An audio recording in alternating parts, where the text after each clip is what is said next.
ഇന്നിങ്ങനെ ഒരു വേദിയിൽ കഴിഞ്ഞ ആഴ്ച ഇവിടെ തൊട്ടടുത്ത് ഈ ആർ ശങ്കർ മേഖലയുടെ കുടുംബ യൂണിറ്റിൽ ഇതുപോലെ വന്ന് ഗുരുവിനെ പറ്റി കുറച്ച് കാര്യങ്ങൾ പറയുവാനുള്ള ഭാഗ്യം ഉണ്ടായി.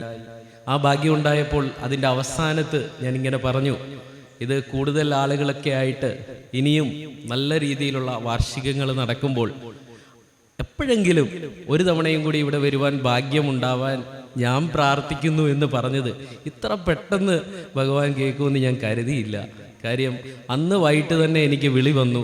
തൊട്ടടുത്ത ഞായറാഴ്ച, അതും ഭഗവാൻ ശ്രീനാരായണ ഗുരുദേവ തൃപാദങ്ങൾ ഏതാണ്ട് ഇന്നേക്ക് 98 വർഷങ്ങൾക്ക് മുമ്പ് 1927 ഫെബ്രുവരി 21, 22, 23 ദിവസങ്ങളിൽ ഈ മണ്ണിൽ എവിടെയാണ് ഇരുന്നതെന്നൊന്നും നമുക്കറിയില്ലായിരിക്കാം. ഒരു പക്ഷേ അല്ലേ, ഇതിലെ കൂടെ ഒക്കെ ഭഗവാൻ നടന്നിട്ടുള്ളതായിരിക്കാം.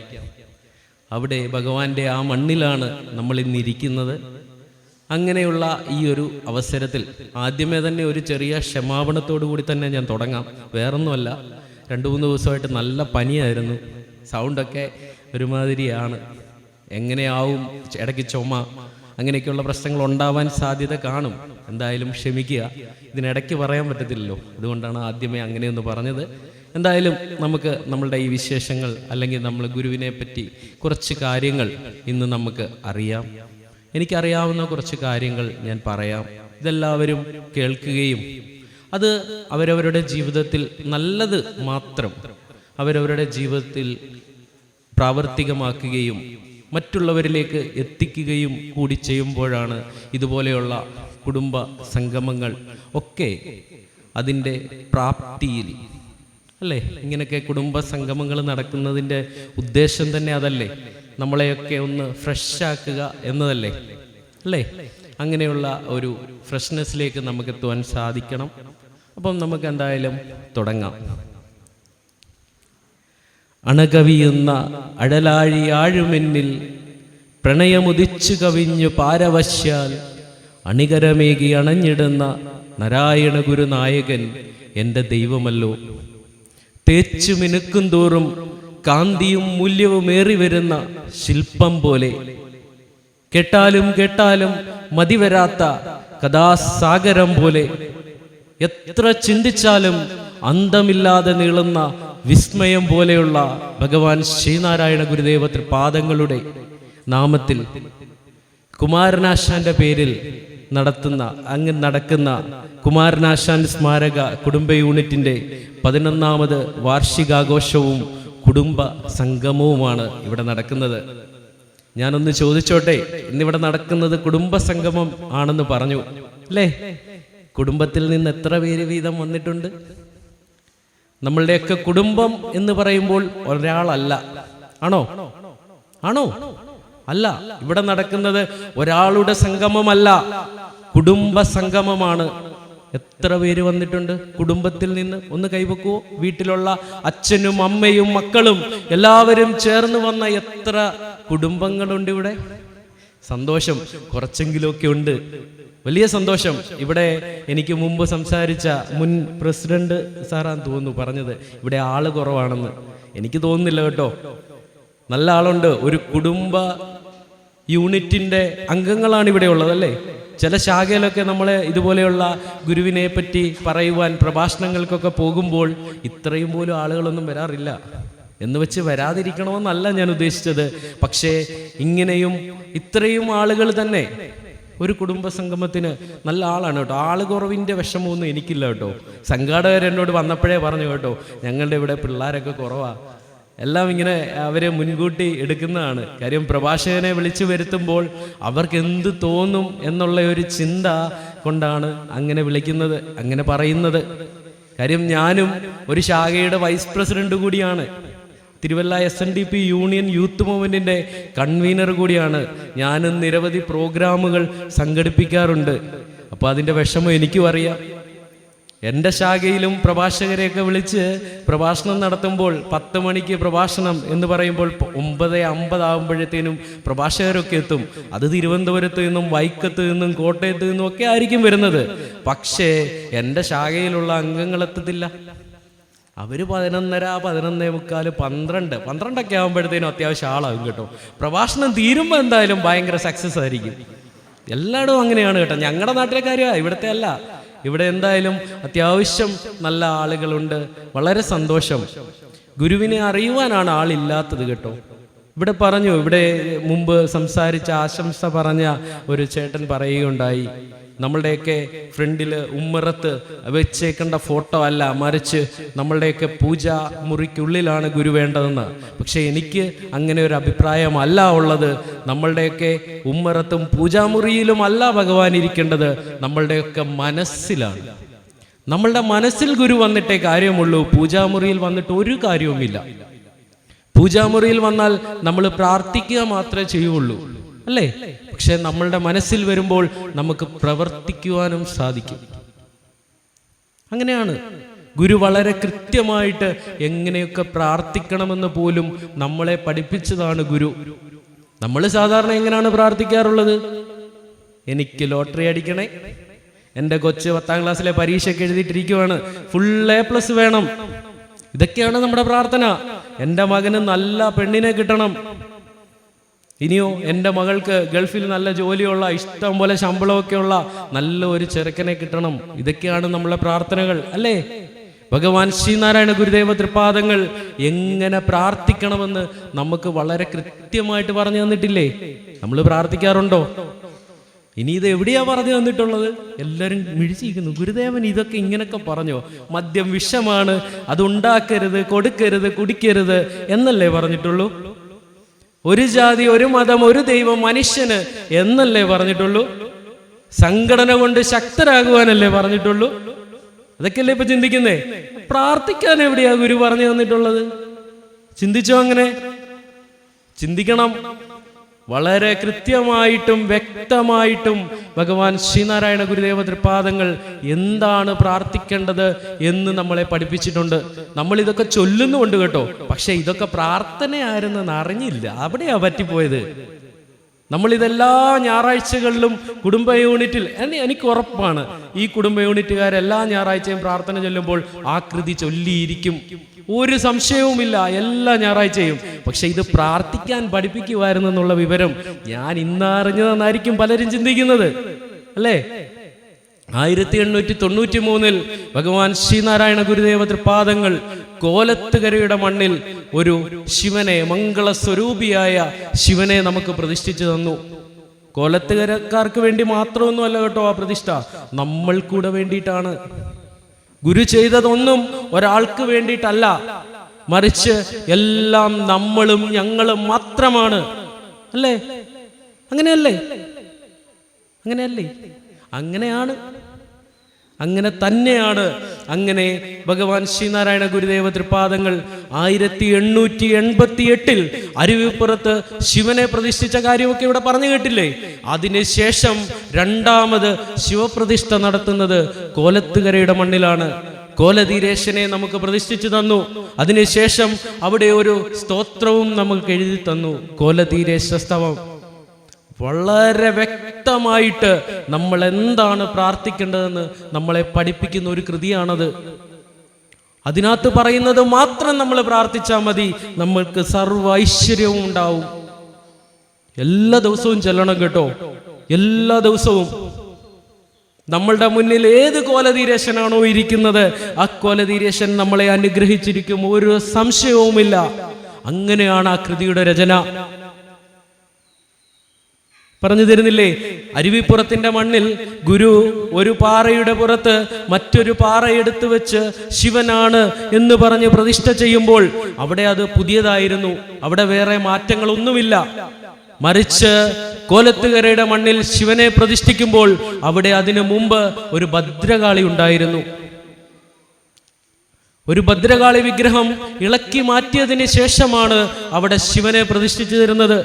അതിനു പിന്നിലും ചരിത്രങ്ങൾ ധാരാളമുണ്ട്. ആ നാടിന്റെ വിശ്വാസം, ആ നാടിന്റെ ഭക്തി, അതായിരുന്നു ആ ഭദ്രകാളി വിഗ്രഹം.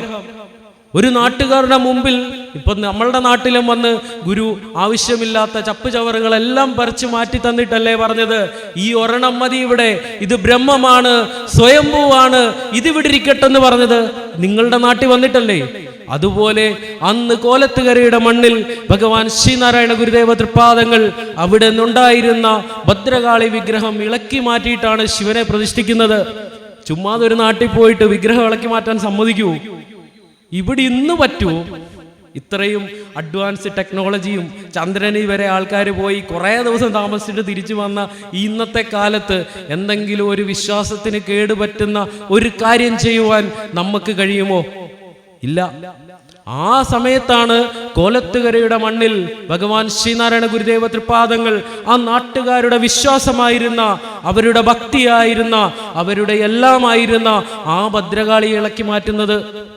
എല്ലാ വർഷവും ദേവിക്ക് മൃഗബലിയും അതുപോലെയുള്ള ദുരാചാരപരമായിട്ടുള്ള പൂജകൾ മാത്രമുണ്ടായിരുന്ന ആ കാലത്താണ് ശ്രീനാരായണ ഗുരുദേവ തൃപ്പാദങ്ങൾ അവരുടെ അടുക്ക് പറയുന്നത്, ജന്തുവിന്റെ ചോര കുടിക്കുന്ന ഈ ദേവിയെ നിങ്ങൾക്ക് വേണോ, മംഗളസ്വരൂപനായ ശിവനെ നിങ്ങൾക്ക് വേണോ? ഒരു ചോദ്യമാട്ടോ. ആളുകളൊക്കെ പറഞ്ഞു, സ്വാമി ദേവിയെ ഇളക്കി മാറ്റിയാൽ വസൂരി വരും, നമ്മുടെ നാട് മുടിഞ്ഞു പോകും എന്നൊക്കെ പറയുമ്പോഴും ഭഗവാൻ ശ്രീനാരായണ ഗുരുദേവ തൃപ്പാദങ്ങളുടെ വർത്തമാനം ഇങ്ങനെയാണ്, ചോര കുടിക്കുന്ന ദേവിയെ വേണോ, മംഗളസ്വരൂപനായ ശിവഭഗവാനെ വേണോ എന്നുള്ള ചോദ്യം. പകുതി ആൾക്കാർക്കൊക്കെ ചെറിയ ഇളക്കമൊക്കെ സംഭവിച്ചു, എങ്കിലും അവർ പൂർണ്ണമായിട്ടും മാറുവാൻ തയ്യാറായിരുന്നില്ല.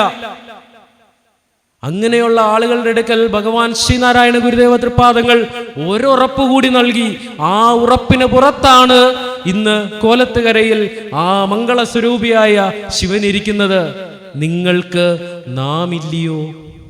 അതൊരു ഉറപ്പ് കേട്ടോ. നിങ്ങൾക്ക് നാം ഉണ്ട് എന്നുള്ള ഉറപ്പുണ്ടല്ലോ, ആ ഉറപ്പിന് പുറത്താണ് അന്ന് കോലത്തുകരയിലെ ജനങ്ങൾ ആ വിഗ്രഹം ഇളക്കി മാറ്റുവാൻ അനുവാദം കൊടുക്കുന്നത്. അങ്ങനെ ആ വിഗ്രഹം ഇളക്കി മാറ്റി അവിടെ ശിവനെ പ്രതിഷ്ഠിച്ചു തന്നു.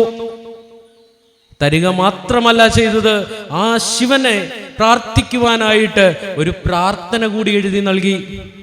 ഇന്നും നമ്മളുടെ വേദികളിൽ വന്ന് രാഷ്ട്രീയക്കാരൊക്കെ ഇതുപോലുള്ള സമ്മേളനങ്ങളിലൊക്കെ വന്ന് നമ്മളോട് ചോദിക്കും, ഗുരു പറഞ്ഞിട്ടുണ്ടോ, അല്ലെ ഗുരു മറ്റുള്ള വിഗ്രഹങ്ങളൊക്കെ പ്രതിഷ്ഠിച്ചില്ലേ, പിന്നെ നമുക്ക് അവിടെ പോയാൽ എന്നാ കുഴപ്പമെന്ന് ചോദിക്കുന്ന നമ്മളുടെ അമ്മമാരും ഇല്ലേ? ഇല്ലേ? എന്നോടൊക്കെ ഞാനൊക്കെ എന്തോരം ചോദ്യങ്ങൾ ഫേസ് ചെയ്തിട്ടുണ്ടെന്നറിയാവോ? ഞാനൊക്കെ സ്ഥിരം കേൾക്കുന്നത്. നമ്മൾ ഗുരുപദത്തിന്റെ കാര്യമൊക്കെ ഇവിടെ പറഞ്ഞു, ഗുരുപദത്തിലൊക്കെ ഒരു വീഡിയോ ഒക്കെ അങ്ങോട്ട് ഇടുമ്പോൾ അതിന്റെ താഴെയൊക്കെ വന്ന് എന്നാ കമന്റൊക്കെയാണെന്നറിയോ, ഇവിടെ നിനക്കൊക്കെ പ്രാന്താണെന്നൊക്കെ ചോദിക്കും. അങ്ങനെയാണ് നമ്മൾ പറയുന്നത്.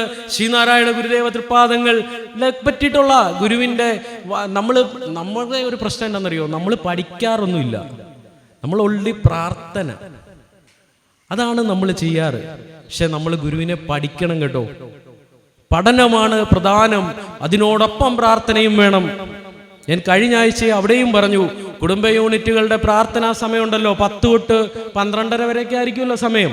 ഇതിനകത്തൊരു 15 മിനിറ്റ് പഠനത്തിന് കൂടി നിങ്ങൾ മാറ്റിവെക്കണം, നിർബന്ധമാണ്. ഓരോ ആഴ്ചയും ഓരോ വിഷയങ്ങളെടുത്ത് ഗുരുവിനെ പഠിക്കുവാൻ നമ്മൾ തയ്യാറാവണം. അങ്ങനെ പഠിക്കാൻ തയ്യാറാവുമ്പോഴാണ് നമുക്ക് ഗുരുവിൻ്റെ സ്വരൂപത്തെ കറക്റ്റായിട്ട് അതിൻ്റെ വ്യാപ്തിയിൽ, അതിൻ്റെ ആ ഒരു വലിയ ബാഹുലതയിൽ നമുക്ക് അറിയുവാൻ സാധിക്കുകയുള്ളൂ. നമ്മൾ പഠിക്കാൻ തയ്യാറാവണം, വേണ്ടേ? കോലതീരശസ്തവം നമ്മൾ ചൊല്ലുമെന്ന് പറഞ്ഞു, പക്ഷെ നമ്മൾ പഠിച്ചിട്ടില്ല. അതുകൊണ്ടാണ് എനിക്ക് ഗുരു നമ്മളെ പ്രാർത്ഥിക്കാൻ പഠിപ്പിച്ചത് അങ്ങനെയാണെന്ന് പറയേണ്ട വരുന്നത്, അല്ലേ? ഞാൻ ഈ പറഞ്ഞ നമ്മളുടെ വേദികളിൽ വന്ന് ഗുരു ശിവനെയും വിഷ്ണുവിനെയും സുബ്രഹ്മണ്യനെയും ഒക്കെ പ്രതിഷ്ഠിച്ചിട്ടില്ലേ, പിന്നെ ഞങ്ങൾക്ക് മറ്റ് ക്ഷേത്രങ്ങളിൽ പോയാൽ എന്താ എന്ന് ചോദിക്കുന്നവർക്ക് ഗുരു തന്നെ വ്യക്തമായ മറുപടി തന്നിട്ടുണ്ട്. കോലതീരശസ്തവത്തിൽ സർവാശ്രയമെങ്ങും നിറയുന്നോൻ അഭിഭക്തർക്ക് വേണ്ടിയിട്ടാണ് ഇങ്ങനെ ഒരു രൂപം ഞാൻ പ്രതിഷ്ഠിച്ചു നൽകിയത് എന്ന് ഗുരു നമുക്ക് പഠിപ്പിച്ചു തരുന്നില്ലേ? നമ്മളെല്ലാം എവിടുന്ന്, നമുക്ക് ഹിന്ദുക്കളെയൊക്കെ സംബന്ധിച്ച് പറഞ്ഞാൽ ഏതാണ്ട് 33 കോടി ദേവതകളുണ്ടെന്നൊക്കെയാ പറയാ. നമുക്കിതൊന്നും പോരാ. നമുക്ക് എന്തെങ്കിലും ഒരു പ്രശ്നം വന്നാൽ നമ്മൾ പിന്നെയും ഓടും, കൃപാസനവും മറ്റുള്ള ഇങ്ങനെയുള്ള സ്ഥലങ്ങൾ തേടി നമ്മൾ ഓടിക്കൊണ്ടേയിരിക്കും. നമുക്ക് ആശ്രയം എവിടെ കിട്ടുന്നോ അവിടോട്ട് നമ്മൾ ഓടിക്കൊണ്ട് തന്നെ ഇരിക്കും. അതാണ് പ്രശ്നം. ഗുരു അതാണ് വളരെ കൃത്യമായിട്ട് പറഞ്ഞത്. സർവ ആശ്രയമെങ്ങും നിറയുന്നോൻ അഭിഭക്തർക്ക് ഭജിക്കാൻ വേണ്ടിയാണ് ഇങ്ങനെ ഒരു രൂപം ഞാൻ ഇവിടെ പ്രതിഷ്ഠിച്ചു നൽകിയതെന്ന്. മനസ്സിലായോ? അത് കഴിഞ്ഞിട്ടാണ് അങ്ങോട്ട് പറയുന്നത്. അതിൻ്റെ തൊട്ടടുത്ത ലൈനായിട്ട് പറഞ്ഞു തരുന്നു. അതാണ് കേട്ടോ. അതിന് ഇന്നലെ പോലും എനിക്ക് അതിനൊരു എക്സാമ്പിൾ പറഞ്ഞു തരാൻ പറ്റും. ആ ഗുരു പറയുന്ന ആ ലൈനുമായിട്ട് ബന്ധപ്പെട്ട്. എൻ്റെ ഒരു സുഹൃത്തുണ്ട്, അദ്ദേഹം പേഴ്സണൽ ലോൺ എടുക്കാൻ വേണ്ടി നമ്മളുടെ ഇപ്പോഴത്തെ കാലത്തിന് ഇത് ആവശ്യമായതുകൊണ്ടാണ് കേട്ടോ. ഇന്നലെ നടന്ന അനുഭവം പറയുന്നത്. അദ്ദേഹത്തിന് കുറച്ച് പൈസയുടെ ആവശ്യം വന്നു. പേഴ്സണൽ ലോൺ എടുക്കണം. അപ്പോൾ ഏതോ ഒരു സൈറ്റിലൊക്കെ കയറി അദ്ദേഹം നോക്കിയപ്പോൾ ഏതാണ്ട് 3 ലക്ഷം രൂപ വരെ, നമുക്കൊക്കെ കോള് വരാറുണ്ടല്ലേ, നിങ്ങൾക്ക് പേഴ്സണൽ ലോൺ തരാം, 3 ലക്ഷം രൂപ വരെയൊക്കെ കിട്ടും, അങ്ങനെയാണ് ഇങ്ങനെയാണ്, അങ്ങനെയാണെങ്കിൽ എനിക്ക് അതയച്ചതാ ഇതയച്ചതാ എന്നൊക്കെ പറഞ്ഞ് കോള് വരാറില്ലേ? അതുപോലെ വന്നു. അദ്ദേഹത്തിന് പൈസയ്ക്ക് ഒരു ഇച്ചിരി ആവശ്യമുള്ളത് കൊണ്ട് അദ്ദേഹം എന്തോ അതിൽ പെട്ടുപോയി. അത്യാവശ്യം നല്ല വിദ്യാഭ്യാസമൊക്കെ ഉള്ള ആളാണ് കേട്ടോ. ആ കോള് വിളിച്ച പ്രകാരം അദ്ദേഹം കാര്യങ്ങളെല്ലാം ചെയ്തു.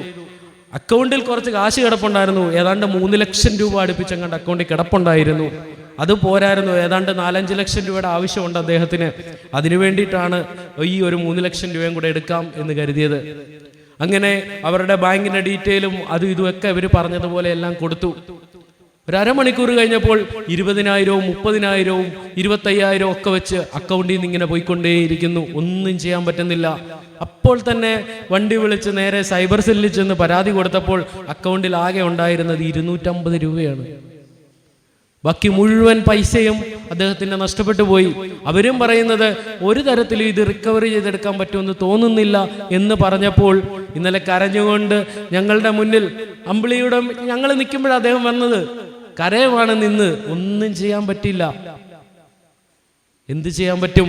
ഞാൻ പറഞ്ഞു വന്നത്, നമുക്ക് അങ്ങനെ ഒരു തോന്നലുണ്ടായപ്പോൾ ആ ലാക്കിൽ അദ്ദേഹത്തിനൊരു തോന്നലുണ്ടാവണമായിരുന്നു, ഇത് വേണ്ട എന്ന്. അല്ലേ? നമുക്ക് പലയിടത്തും തെറ്റുപറ്റാറില്ലേ? അല്ലേ? പല പ്രശ്നങ്ങളിലും നമ്മൾ പോയി ചാടിയിട്ട് അല്ലെങ്കിൽ അന്നേരം മറുപടി പറയേണ്ടടുത്ത് നമ്മൾ മറുപടി പറയാതെ പിന്നീട് എപ്പോഴോ വീട്ടിൽ ചെന്നിട്ട് നമ്മൾ ആലോചിക്കും, ഞാൻ അവൻ്റെ ഇടയ്ക്ക് അങ്ങനെ പറഞ്ഞാൽ മതിയായിരുന്നു. അല്ലേ? അങ്ങനെയല്ലേ നമ്മൾ ചെയ്യാറ്? അതിനാണ് ഭഗവാൻ നമ്മളെ പ്രാർത്ഥിക്കാൻ പഠിപ്പിക്കുന്നത്. ആ ലാക്കിലുടൻ സന്മതി തോന്നണം. അല്ലേ? ഈ ലോചനമാതീന്ദ്രിയം ഏതെങ്കിലും ഒന്നിങ്ങ് ആലോചന കൂടാതെ അബദ്ധത്തിങ്കൽ അണഞ്ഞാൽ ആ ലാക്കിലുടൻ സന്മതി തോന്നണേ ഭഗവാനെ എന്നാ നമ്മളെ പഠിപ്പിക്കുന്നത്. നമ്മളുടെ ഇന്ദ്രിയങ്ങളിൽ ഏതെങ്കിലും ഒന്ന് അബദ്ധത്തിലോട്ട് പോകുവാണെങ്കിൽ അപ്പോൾ തോന്നണം, പോവരുത് എന്ന് തോന്നാനുള്ള സന്മതിയാണ് നമ്മളെ പ്രാർത്ഥിക്കാൻ പഠിപ്പിക്കുന്നത്. അല്ലേ? അത് കഴിഞ്ഞിട്ട് പിന്നെയും പറയുന്നില്ലേ, കൈകാൽ മുതലാമെന്നുടെ അംഗങ്ങളിലൊന്നും ചെയ്യാതൊരു സത്കർമ്മം ഒഴിഞ്ഞങ്ങ് അവിവേകാൽ, അവിവേകത്തിൽ എൻ്റെ കയ്യോ കാലോ മുതലായ അംഗങ്ങൾ ഒന്നും പോവരുതേ ഭഗവാനെ എന്നല്ലേ നമ്മളെ പ്രാർത്ഥിക്കാൻ പഠിപ്പിക്കുന്നത്. പിന്നെയും പറയുന്നില്ലേ, രോഗാദികളെല്ലാം ഒഴിവാക്കിയിടുക വേണമെന്ന്. വേണ്ടേ? നമ്മളുടെ രോഗങ്ങളെല്ലാം ഒഴിവാക്കണേ ഭഗവാനെ എന്നല്ലേ നമ്മളെ പ്രാർത്ഥിക്കാൻ പഠിപ്പിക്കുന്നത്. അല്ലേ? അത് കഴിഞ്ഞിട്ടോ പിന്നെയും പറയുന്നില്ലേ, എന്താ പറയുന്നത്? ദാരിദ്ര്യ മഹാദുഃഖം അണഞ്ഞിടരുതെന്നിൽ. ദാരിദ്ര്യം എന്ന് പറയുന്നത് പണമില്ലാത്ത അവസ്ഥ മാത്രമല്ല കേട്ടോ. പണമില്ലാത്ത അവസ്ഥ മാത്രമല്ല ദാരിദ്ര്യം. നമ്മളുടെ വീട്ടിൽ നിന്ന് നമുക്ക് സ്നേഹം കിട്ടുന്നില്ല എങ്കിൽ അതും ദാരിദ്ര്യമാണ്. നമുക്ക് എന്തിനു കുറവുണ്ടോ അതെല്ലാം ദാരിദ്ര്യത്തിന്റെ ഭാഗമായിട്ട് വരുന്നതാണ്. ദാരിദ്ര്യ മഹാദുഃഖം ഒരിക്കലും എനിക്ക് അണയരുതേ എന്ന് നമ്മളെ പഠിപ്പിക്കുന്നില്ലേ ഭഗവാൻ ശ്രീനാരായണ ഗുരുദേവൻ? പിന്നെയും പറയുന്നില്ലേ, ചാബല്യവശാൽ ചെയ്തൊരു പാപങ്ങൾ പൊറുക്കണമെന്ന്. ഇല്ലേ? നമ്മളുടെ പാപങ്ങളെല്ലാം പുറത്തു തരണമെന്ന് നമ്മളെ കൊണ്ട് പ്രാർത്ഥിപ്പിക്കുന്നത് അതാണ്. അതാണ് ഞാൻ പറയുന്നത്, എല്ലാ ദിവസവും കൊലതീരേശസ്തവം ചൊല്ലണം. എല്ലാ ദിവസവും ഈ പറയുന്ന പ്രശ്നങ്ങളെല്ലാം നമുക്ക് മാറി മാറി മാറി വരും. ഗുരുകൃതികളെല്ലാം അങ്ങനെയാണ്. ഭഗവാൻ ശ്രീനാരായണ ഗുരുദേവ തൃപ്പാദങ്ങൾ നമുക്ക് ഭദ്രകാളി അഷ്ടകം എഴുതി തന്നിട്ടില്ലേ? അതിൻ്റെ താഴെ ബലശ്രുതി എന്ന് പറഞ്ഞ് അതിൻ്റെ ഭദ്രകാളി അഷ്ടകം ചൊല്ലിയാൽ എന്താണ് ഗുണം കിട്ടുക എന്ന് പറഞ്ഞു തന്നിട്ടില്ലേ? നമുക്കിപ്പോൾ പനി വന്നു, നമ്മൾ ഡോക്ടറെ അടുക്ക ചെന്നു, ഡോക്ടറെ കണ്ടു, ഡോക്ടർ നമുക്ക് മരുന്നൊക്കെ എഴുതി തന്നു. കാൽപ്പോൾ 650 mg 1 വീതം 3 നേരം കഴിക്കണം എന്നൊക്കെ പറഞ്ഞ് എഴുതി തരത്തില്ലേ പ്രിസ്ക്രിപ്ഷൻ? നമ്മൾ മെഡിക്കൽ സ്റ്റോറിൽ ചെന്നിട്ട് ഇതും പോയി മേടിച്ച് മരുന്ന് വളരെ കൃത്യമായിട്ട് രാവിലെയും ഉച്ചയ്ക്കും വൈകുന്നേരവും കഴിക്കാറില്ലേ എന്ന് പറഞ്ഞതുപോലെ അവിടെ ഡോക്ടർക്ക് കാശ് കൊടുക്കണം, മരുന്നിന് കാശ് കൊടുക്കണം, എല്ലാം വേണ്ടേ? എങ്കിൽ വളരെ തികച്ചും ഫ്രീ ആയിട്ട് ഭഗവാൻ ശ്രീനാരായണ ഗുരുദേവ തൃപാദങ്ങൾ നമുക്ക് എഴുതി തന്നിട്ടുണ്ട് ഭദ്രകാളി അഷ്ടകം. നമ്മൾ ഉദ്ദേശിക്കുന്ന ടൈപ്പ് ഭദ്രകാളി ഒന്നും അല്ല കേട്ടോ ഭഗവാന്റെ ഭദ്രകാളി. ഇവിടെ നമ്മുടെ കുഞ്ഞ് അമൃതവർഷ ഇവിടെ ഇപ്പൊ പ്രാർത്ഥനയിൽ പറഞ്ഞില്ല, പ്രഭാഷണം നടത്തിയപ്പോൾ പറഞ്ഞില്ലേ, ഭഗവാൻ ശ്രീനാരായണ ഗുരുദേവ തൃപാദങ്ങൾ ശിവഗിരിയുടെ മണ്ണിൽ നമുക്ക് പ്രതിഷ്ഠിച്ചു തന്ന ശാരദയെ കുറിച്ച്. ഒരു വാളും കത്തിയും ഒന്നുമില്ല കേട്ടോ കയ്യില്. ധർമ്മവും അർത്ഥവും കാമവും മോക്ഷവും അടങ്ങുന്ന ദേവിയെ നമുക്ക് തന്നില്ലേ? ഇല്ലേ? ആ ഭഗവാൻ ശ്രീനാരായണ ഗുരുദേവ തൃപാദങ്ങൾ മക്കൾക്ക് ശുഭം ചെയ്യുന്ന കറുത്തവളെന്നർത്ഥം വരുന്ന ഭദ്രകാളിയെ നമുക്ക് ഭദ്രകാളി അഷ്ടകത്തിലൂടെ നമുക്ക് വരച്ചു തന്നില്ലേ? ഇല്ലേ?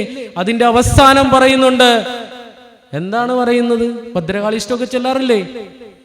ദേവി പാദ പയോജ പൂജനമിതി ശ്രീഭദ്രകാളിയാഷ്ടകം രോഗൗഘാഗനാനിലായുധമിതം പ്രാതപ്രകേയപ്പടൻ ശ്രേയശ്രീ ശിവകീർത്തി സമ്പദമലം സംപ്രാപ്യ സമ്പന്മയീം ശ്രീദേവി മനപായിനീം ഗതിമയൻ സ്വയം സുഖി വർത്തതേ എന്ന് പറഞ്ഞു തരുന്നില്ലേ?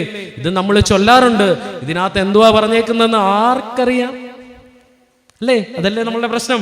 വളരെ കൃത്യമായിട്ട് ഭഗവാൻ ശ്രീനാരായണ ഗുരുദേവ തൃപാദങ്ങൾ നമുക്ക് പറഞ്ഞു തരുന്നു. എന്താ പറയുന്നത്? എല്ലാ ദിവസവും രാവിലെ നമ്മൾ ഭദ്രകാളി അഷ്ടകം ചൊല്ലണമെന്ന് പറയുന്നുണ്ട് കേട്ടോ. ബലശ്രുതി എന്ന് അതിന് എഴുതിയേക്കുന്നത്. നമുക്കത് ചൊല്ലുന്ന കൊണ്ട് കിട്ടുന്ന ബലമാണ് പറയുന്നത്.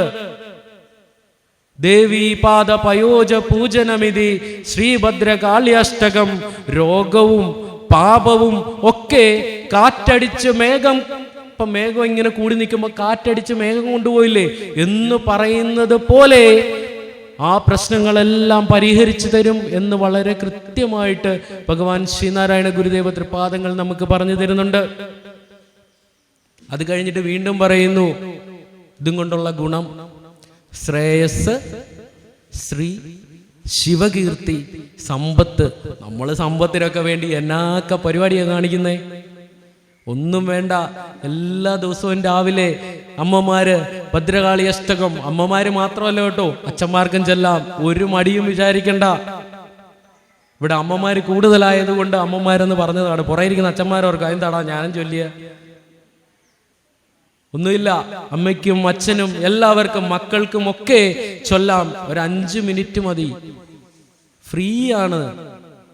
ഫ്രീ നമുക്ക് ഇങ്ങനത്തെ ഫ്രീ ഒന്നും നമ്മൾ എടുക്കാറില്ല. പണിയെടുത്ത് കിട്ടുന്ന ഫ്രീ ഒന്നും നമുക്ക് വേണ്ട. അല്ലാതെ ചുമ്മാതെ പോയി നിൽക്കുമ്പോൾ നമുക്ക് ഫ്രീ ആയിട്ട് വല്ലതും കിട്ടിയാൽ നമ്മൾ ഓക്കെ. ഇത് പഠിക്കണം. ഭദ്രകാളി അഷ്ടകം ചൊല്ലി പഠിക്കണം. ഇച്ചിരി പാടാ, ഇച്ചിരി വലുതാ. നമ്മൾ എളുപ്പമുള്ള കൃതികൾ ചൊല്ലാൻ ശ്രമിക്കുന്ന ആളുകളല്ലേ? ശിവപ്രസാദ പഞ്ചകം പോലെയുള്ള 5 എണ്ണയുള്ളൂ, വളരെ എളുപ്പമാണ്, ചെറുതാണ്. ഈശവാസ്യോപനിഷത്ത് പോലെയുള്ള ഈശൻ ജഗത്തിലെല്ലാം ആവസിക്കുന്നത് കൊണ്ട് നീ എന്ന് പറയുന്നത് പോലെയുള്ള കൃതികൾ, അനുകമ്പാദശകം വലിയ കുഴപ്പമൊന്നുമില്ല അല്ലേ? ഒരു വീട് ഇറമ്പിനും വരുത്തരുതെന്നുള്ള നികമ്പയും സദാ കരുണാകര, വളരെ ലളിതമല്ലേ?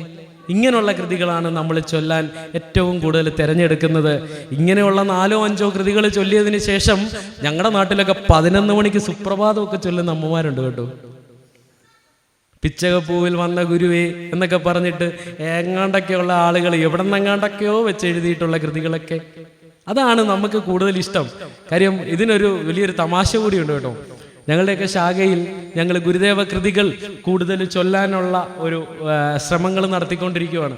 അപ്പം നമ്മുടെ ചതയം മുതൽ ചിങ്ങം 1 മുതൽ കന്നി 5 വരെയുള്ള ശ്രീനാരായണ മാസാചരണത്തിന്റെ ഭാഗമായിട്ട് എല്ലാ ദിവസവും വൈകുന്നേരം ദീപാരാധന നടത്താറുണ്ട് ശാഖയിൽ. അപ്പോൾ ശാഖയിൽ ദീപാരാധന നടത്തുമ്പോൾ അമ്മമാരും അച്ഛന്മാരും ഒക്കെ വന്നിരിക്കും കേട്ടോ പ്രാർത്ഥനയ്ക്ക്. അപ്പം നമ്മൾ ആ ഒരു വർഷം നമ്മൾ പറഞ്ഞു കൂടുതലും ഗുരുദേവ കൃതികളാണ് ഇനി നമ്മൾ ചൊല്ലുന്നത്. അങ്ങനെ നമ്മൾ ഗുരുദേവ കൃതികൾ പ്രാർത്ഥനയുടെ ഭാഗം കൂടുതലാക്കി. അങ്ങനെ പ്രാർത്ഥനയുടെ കൂടുതലായിട്ട് ഇങ്ങനെയുള്ള ഗുരുദേവ കൃതികൾ ചൊല്ലുമ്പം ഞങ്ങളുടെയൊക്കെ പുറയിൽ അച്ഛന്മാരൊക്കെ വന്നിരിക്കുമല്ലോ. ഇവർ ഈ പുസ്തകമൊക്കെ എടുത്തിട്ട് ഇവരയിലിരിക്കുന്ന മറ്റേ പുസ്തകങ്ങളൊക്കെയാ, അതിനകത്ത് ഈ സാധനം ഒന്നും കാണത്തില്ലല്ലോ. അവര് പറയും ഇവന്മാരേതാണ്ട് പുതിയ സാധനം കൊണ്ട് ഇറക്കി വെക്കുക, പഴയതിനകത്ത് ഇതൊന്നും ഇല്ലെന്ന്. ഇതാണ് അവസ്ഥ. നടന്നതാ കേട്ടോ, എന്നോട് നേരിട്ട് പറഞ്ഞതാ. നീയൊക്കെ പുതിയ കുറെ സാധനം കൊണ്ടുവന്നേക്കുക, ഗുരുദേവ കൃതിയാ ചൊല്ലാൻ പറഞ്ഞത്. ദിവ്യസ്തോത്ര രത്നാകരം പോലെയുള്ള പുസ്തകങ്ങളിലുള്ള ആരൊക്കെയോ എഴുതിയ കൃതികൾ, അതൊക്കെയാണ് നമുക്ക് വേണ്ടത്. പക്ഷെ അതിനകത്ത് നല്ലതൊക്കെ ഉണ്ട്, ഇതൊന്നും മോശമാണ് എന്നല്ല പറയുന്നത്. മറിച്ച് ഭഗവാൻ ശ്രീനാരായണ ഗുരുദേവ തൃപാദങ്ങൾ നമുക്ക് വളരെ ഗുരുവിൻ്റെ തിരുവുള്ളത്തിൽ നിന്ന് ഊറി വന്ന കൃതികളല്ലേ ഇതെല്ലാം. ഏതാണ്ട് 64ഓളം കൃതികൾ അല്ലേ. ഒരു തവണയെങ്കിലും ഒന്ന് ചൊല്ലി നോക്കാനെങ്കിലും നമ്മൾക്ക് കഴിയണ്ടേ? വേണം. എൻ്റെ അമ്മമാരും പെങ്ങന്മാരും അച്ഛന്മാരും എല്ലാവരും ഗുരുദേവ കൃതികൾ ഗുരുവിൻ്റെ മനസ്സിൽ നിന്ന്, അവിടെ അമൃതവർഷ പറഞ്ഞതുപോലെ ഗുരുവിൻ്റെ ഉള്ളത്തിൽ ഗുരുവിന് തോന്നിയപ്പോൾ പറഞ്ഞു തന്നതല്ലേ ജന്നേ നവരത്നമഞ്ജരി അല്ലേ. കുഞ്ഞിവിടെ ചൊല്ലിയതുപോലെ മീനായതും ഭവതി മാനായതും ജനനി, നീ നാഗവും നഗഗം താനായതും ധര നദീനാരിയും നരനും, ആ നാഗവും നരകവും നീ നാമരൂപമതിൽ നാനാവിധ പ്രകൃതി മാനായി നിന്നറിയും ഈ ഞാനായതും എന്ന് നമ്മളുടെ മക്കളെ പറഞ്ഞ് പഠിപ്പിക്കുവാൻ നമുക്ക് സാധിച്ചാൽ അവര് തമ്മിലുള്ള തല്ല് ഒഴിവാക്കാൻ കഴിയില്ലേ?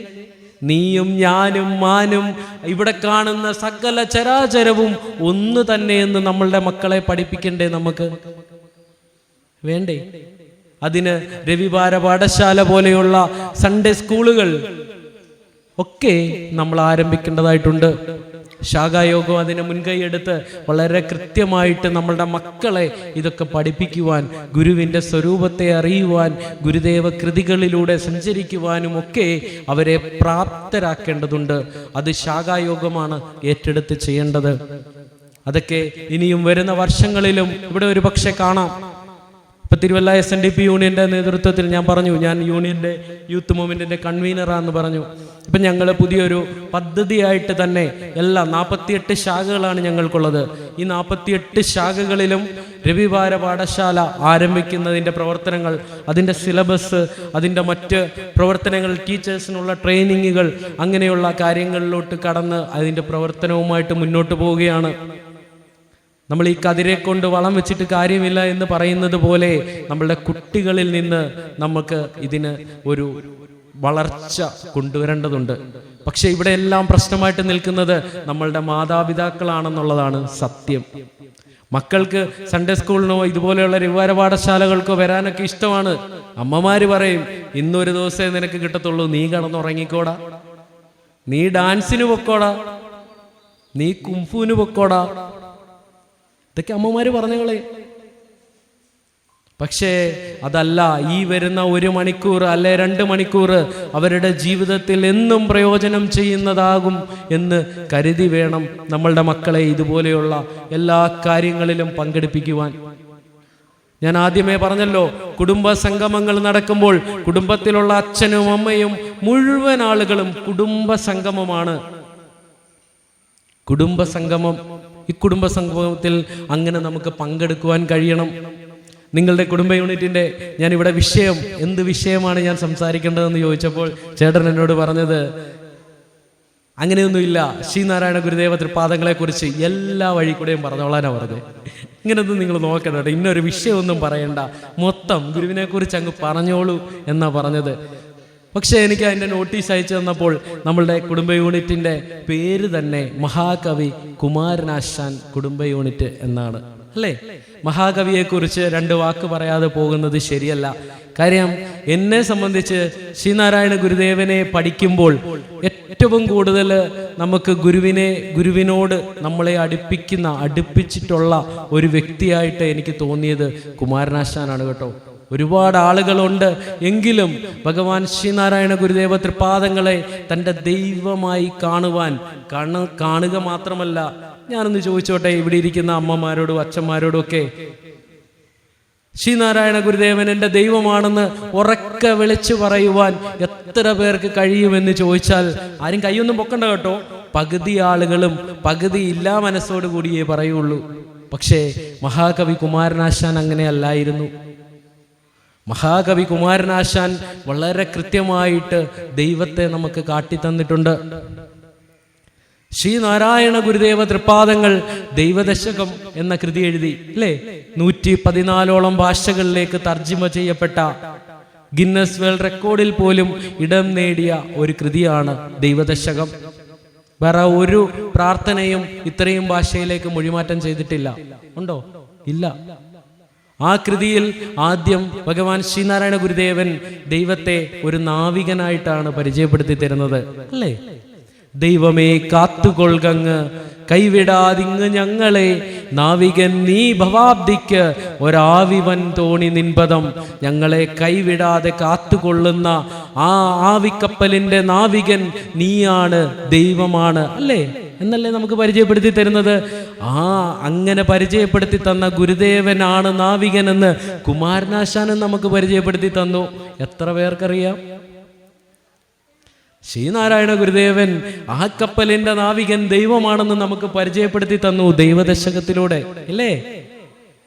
ആ നാവികനെ മഹാകവി കുമാരനാശാൻ ശാങ്കര ശതകം എന്ന ഒരു ശതകം, 100 ശ്ലോകങ്ങൾ അടങ്ങുന്ന കുമാരനാശാൻ എഴുതിയ ഒരു സ്തോത്രകൃതിയാണ്. ശിവനെ സ്തുതിച്ചുകൊണ്ടുള്ള സ്തോത്രകൃതിയാണ് ശാങ്കര ശതകം.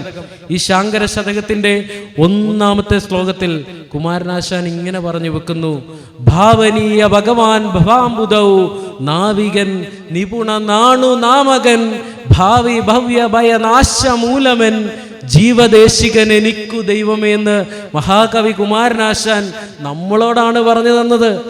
നമ്മൾ പഠിച്ചില്ല കേട്ടോ. നമ്മുടെ കുഴപ്പമാ, വേറെ ആരുടെയും കുഴപ്പമല്ല. നമ്മൾ പഠിച്ചില്ല. എങ്ങനെയാ പറഞ്ഞു തന്നത്? പേരടക്കമാ പറഞ്ഞത്. നാണു നാമകനാണ് നാവികൻ, ആ ജീവദേശികനാണ് എനിക്കു ദൈവം എന്ന് മഹാകവി കുമാരനാശാൻ പറഞ്ഞു തന്നില്ലേ? കുമാരനാശാന്റെ സമ്പൂർണ്ണ കൃതികളൊക്കെ കിട്ടും, എടുക്കണം. ഇനി ഞാൻ ചുമ്മാതെ പറഞ്ഞാണോ, ഞാൻ ഇനി എഴുതിക്കൊണ്ട് വന്നതാണോ എന്നൊക്കെ നോക്കണം. അങ്ങനെങ്കിലും ആ ബുക്ക് തുറക്കണം, എന്നിട്ട് നോക്കണം. അതിന്റെ ശിവനെ സ്തുതിച്ചുകൊണ്ടുള്ള സ്തോത്രമാണ്. 99 എണ്ണം അതിന്റെ 1-ാമത്തെ സ്തോത്രമായിട്ട് കുമാരനാശാൻ പറഞ്ഞു തരുന്നു: ഭാവനീയ ഭഗവാൻ ഭവാംബുദൗ, നാവികൻ നിപുണ നാണു നാമകൻ, ഭാവി ഭവ്യ ഭയനാശമൂലമൻ, ജീവദേശികൻ എനിക്കു ദൈവമേന്ന് പറഞ്ഞു തന്നില്ലേ? പിന്നെയും പറഞ്ഞു തന്നില്ലേ? സുബ്രഹ്മണ്യ ശതകം എന്ന് പറയുന്ന സുബ്രഹ്മണ്യനെ സ്തുതിച്ചുകൊണ്ടുള്ള ഒരു ശതകം എഴുതി. അതോടൊപ്പം തന്നെ ഭക്തവിലാപം എന്ന് പറഞ്ഞ് 64 ശ്ലോകങ്ങളാണ് കിട്ടിയിട്ടുള്ളത്. ഒരു പക്ഷേ അത് 100 ആയിരിക്കാം, അല്ലെങ്കിൽ 64 എഴുതിയിട്ടുള്ളായിരിക്കാം. എന്തുമായിക്കോട്ടെ, ഭക്തവിലാപമെന്നും സുബ്രഹ്മണ്യ ശതകം എന്ന 2 സ്തോത്രകൃതികൾ എഴുതിയിട്ട് സുബ്രഹ്മണ്യനെ സ്തുതിച്ചുകൊണ്ടുള്ള സ്തോത്രകൃതികളാണ്. ഇതിന്റെ 1-ാമത്തെ ശ്ലോകത്തിൽ കുമാരനാശാൻ ഇങ്ങനെ പറഞ്ഞു തരുന്നു: അണ കവിയുന്ന അഴലാഴി ആഴുമെന്നിൽ പ്രണയമുദിച്ചു കവിഞ്ഞു പാരവശ്യാൽ, അണികരമേകി അണഞ്ഞിടുന്ന നാരായണ ഗുരുനായകൻ എൻ്റെ ദൈവമല്ലോ എന്നാ പറഞ്ഞു തരുന്നത്. നാരായണ ഗുരുനായകൻ സാമൂഹിക പരിഷ്കർത്താവാണോ അല്ലയോ എന്നൊന്നും അല്ല പറഞ്ഞു തരുന്നത്. നവോത്ഥാന നായകനെന്നും അല്ല പറഞ്ഞത്. എൻ്റെ ദൈവമല്ലോ എന്നാ പറഞ്ഞത്. അത് പറയാൻ കുമാരനാശാന് വഴിയും. കാര്യം ഇവിടെ ഒരമ്മ ആദ്യത്തെ ഇവിടെ എഴുതി വെച്ചിട്ടുണ്ട് കേട്ടോ, ഇവിടെ ഉണ്ട്. ഇതിൽ വളരെ കൃത്യമായിട്ട് പറയുന്നുണ്ട് 1891 ഭഗവാൻ ശ്രീനാരായണ ഗുരുദേവ തൃപ്പാദങ്ങൾ മഹാകവി കുമാരനാശാനെ ആദ്യമായിട്ട് കാണുന്നത്. അത് കുമാരനാശാന്റെ തൊമ്മൻ വിളാകം വീട്ടിൽ വെച്ചാണ്. നാരായണൻ പെരുങ്കുടി എന്ന അച്ഛൻ ശ്രീനാരായണ ഗുരുദേവനുമായിട്ട് ബന്ധമുണ്ടായിരുന്ന ആളാണ്. അങ്ങനെ ഗുരുദേവൻ ആ കുമാരനാശാന്റെ വീട്ടിൽ വെച്ചാണ് ആദ്യമായിട്ട് കുമാരനാശാനെ കാണുന്നത്. അതിനുശേഷം പിന്നീട് 1893 ഞാൻ മുമ്പ് പറഞ്ഞ കോലത്തുകരയുടെ പ്രതിഷ്ഠയ്ക്ക് ശേഷം ഗുരു വിശ്രമിക്കുന്ന വേളയിൽ ഗുരു ഒരു സമസ്യ ആലപിച്ചു. കോലത്തുകര കുടികൊണ്ടരുളും ബാലപ്പിറ ചൂടിയ വാരിതിയെ എന്ന് ഭഗവാൻ ശ്രീനാരായണ ഗുരുദേവൻ ഒരു സമസ്യ അവതരിപ്പിച്ചു. അതിന് മറുപടിയായിട്ട് കുമാരനാശാൻ അത് പൂരണം ചെയ്യുന്നുണ്ട്. കാലൻ കനിവറ്റു കുറിച്ചു വിടുന്ന ഓലപ്പടി എന്നെ അയക്കരുതേ എന്നുള്ള സമസ്യ പൂരണം. നമ്മൾ ഒരു കമ്പ് ഇങ്ങനെ വെട്ടോത്തി വെച്ചിട്ട് ഒറ്റ വെട്ടിന് രണ്ടായിട്ട് മുറിച്ചാൽ ആ കമ്പ് വീണ്ടും നമ്മൾ ചേർത്ത് വെക്കില്ലേ? അപ്പോഴും അത് ഒരുപോലെ ഇരിക്കില്ലേ? മുറിവ് കാണുമെന്നല്ലേ ഉള്ളൂ എന്ന് പറഞ്ഞതുപോലെ ചേർത്ത് വെക്കപ്പെട്ട സമസ്യാപൂരണത്തിലൂടെയാണ് ഭഗവാൻ ശ്രീനാരായണ ഗുരുദേവ തൃപാദങ്ങളും നിങ്ങളുടെ കുടുംബ യൂണിറ്റിന്റെ പേരുകാരനായ മഹാകവി കുമാരനാശാനും ഒന്നു ചേരുന്നത്. 1893 മുതൽ 1924 വരെ പല്ലനയുടെ ആഴങ്ങളിൽ വിലയം പ്രാപിക്കുന്നത് വരെ ഏതാണ്ട് 31 വർഷക്കാലം ഭഗവാൻ ശ്രീനാരായണ ഗുരുദേവനൊപ്പം കഴിയുവാനും ഗുരുവിനെ അറിയുവാനും ഗുരുവിനെ അനുഭവിക്കുവാനും ഭാഗ്യം ലഭിച്ച വ്യക്തിയാണ് മഹാകവി കുമാരനാശാൻ. ആ കുമാരനാശാനല്ലേ പറയാൻ പറ്റുമോ, നാമകനായിട്ടുള്ള ആ നാവികൻ എനിക്ക് ദൈവമാണെന്ന്? വേറെ ആർക്കാ പറയാൻ കഴിയുക? ആലോചിച്ച് നോക്കിയേ. 1895 ഈ സമസ്യാപൂരണത്തിന് ശേഷം ഗുരുവിനൊപ്പം ചേർന്ന കുമാരനാശാൻ 1895 ഇംഗ്ലീഷും സംസ്കൃതവും പഠിപ്പിക്കുവാനായിട്ട് ബാംഗ്ലൂരിൽ അയക്കുന്നുണ്ട്. ഡോക്ടർ പൽപുവിന്റെ അടുക്കൽ ശ്രീനാരായണ ഗുരുദേവ തൃപാദങ്ങൾ നേരിട്ട് കൊണ്ട് ഡോക്ടർ പൽപുവിനെ ഏൽപ്പിക്കുകയാണ് മഹാകവി കുമാരനാശാനെ. ഒന്ന് ആലോചിച്ച് നോക്കിക്കേ. അവിടെ നിന്ന് പഠനമൊക്കെ പൂർത്തിയാക്കി 1900 5 വർഷത്തിന് ശേഷം തിരികെ വരുന്ന കുമാരനാശാനുണ്ട്.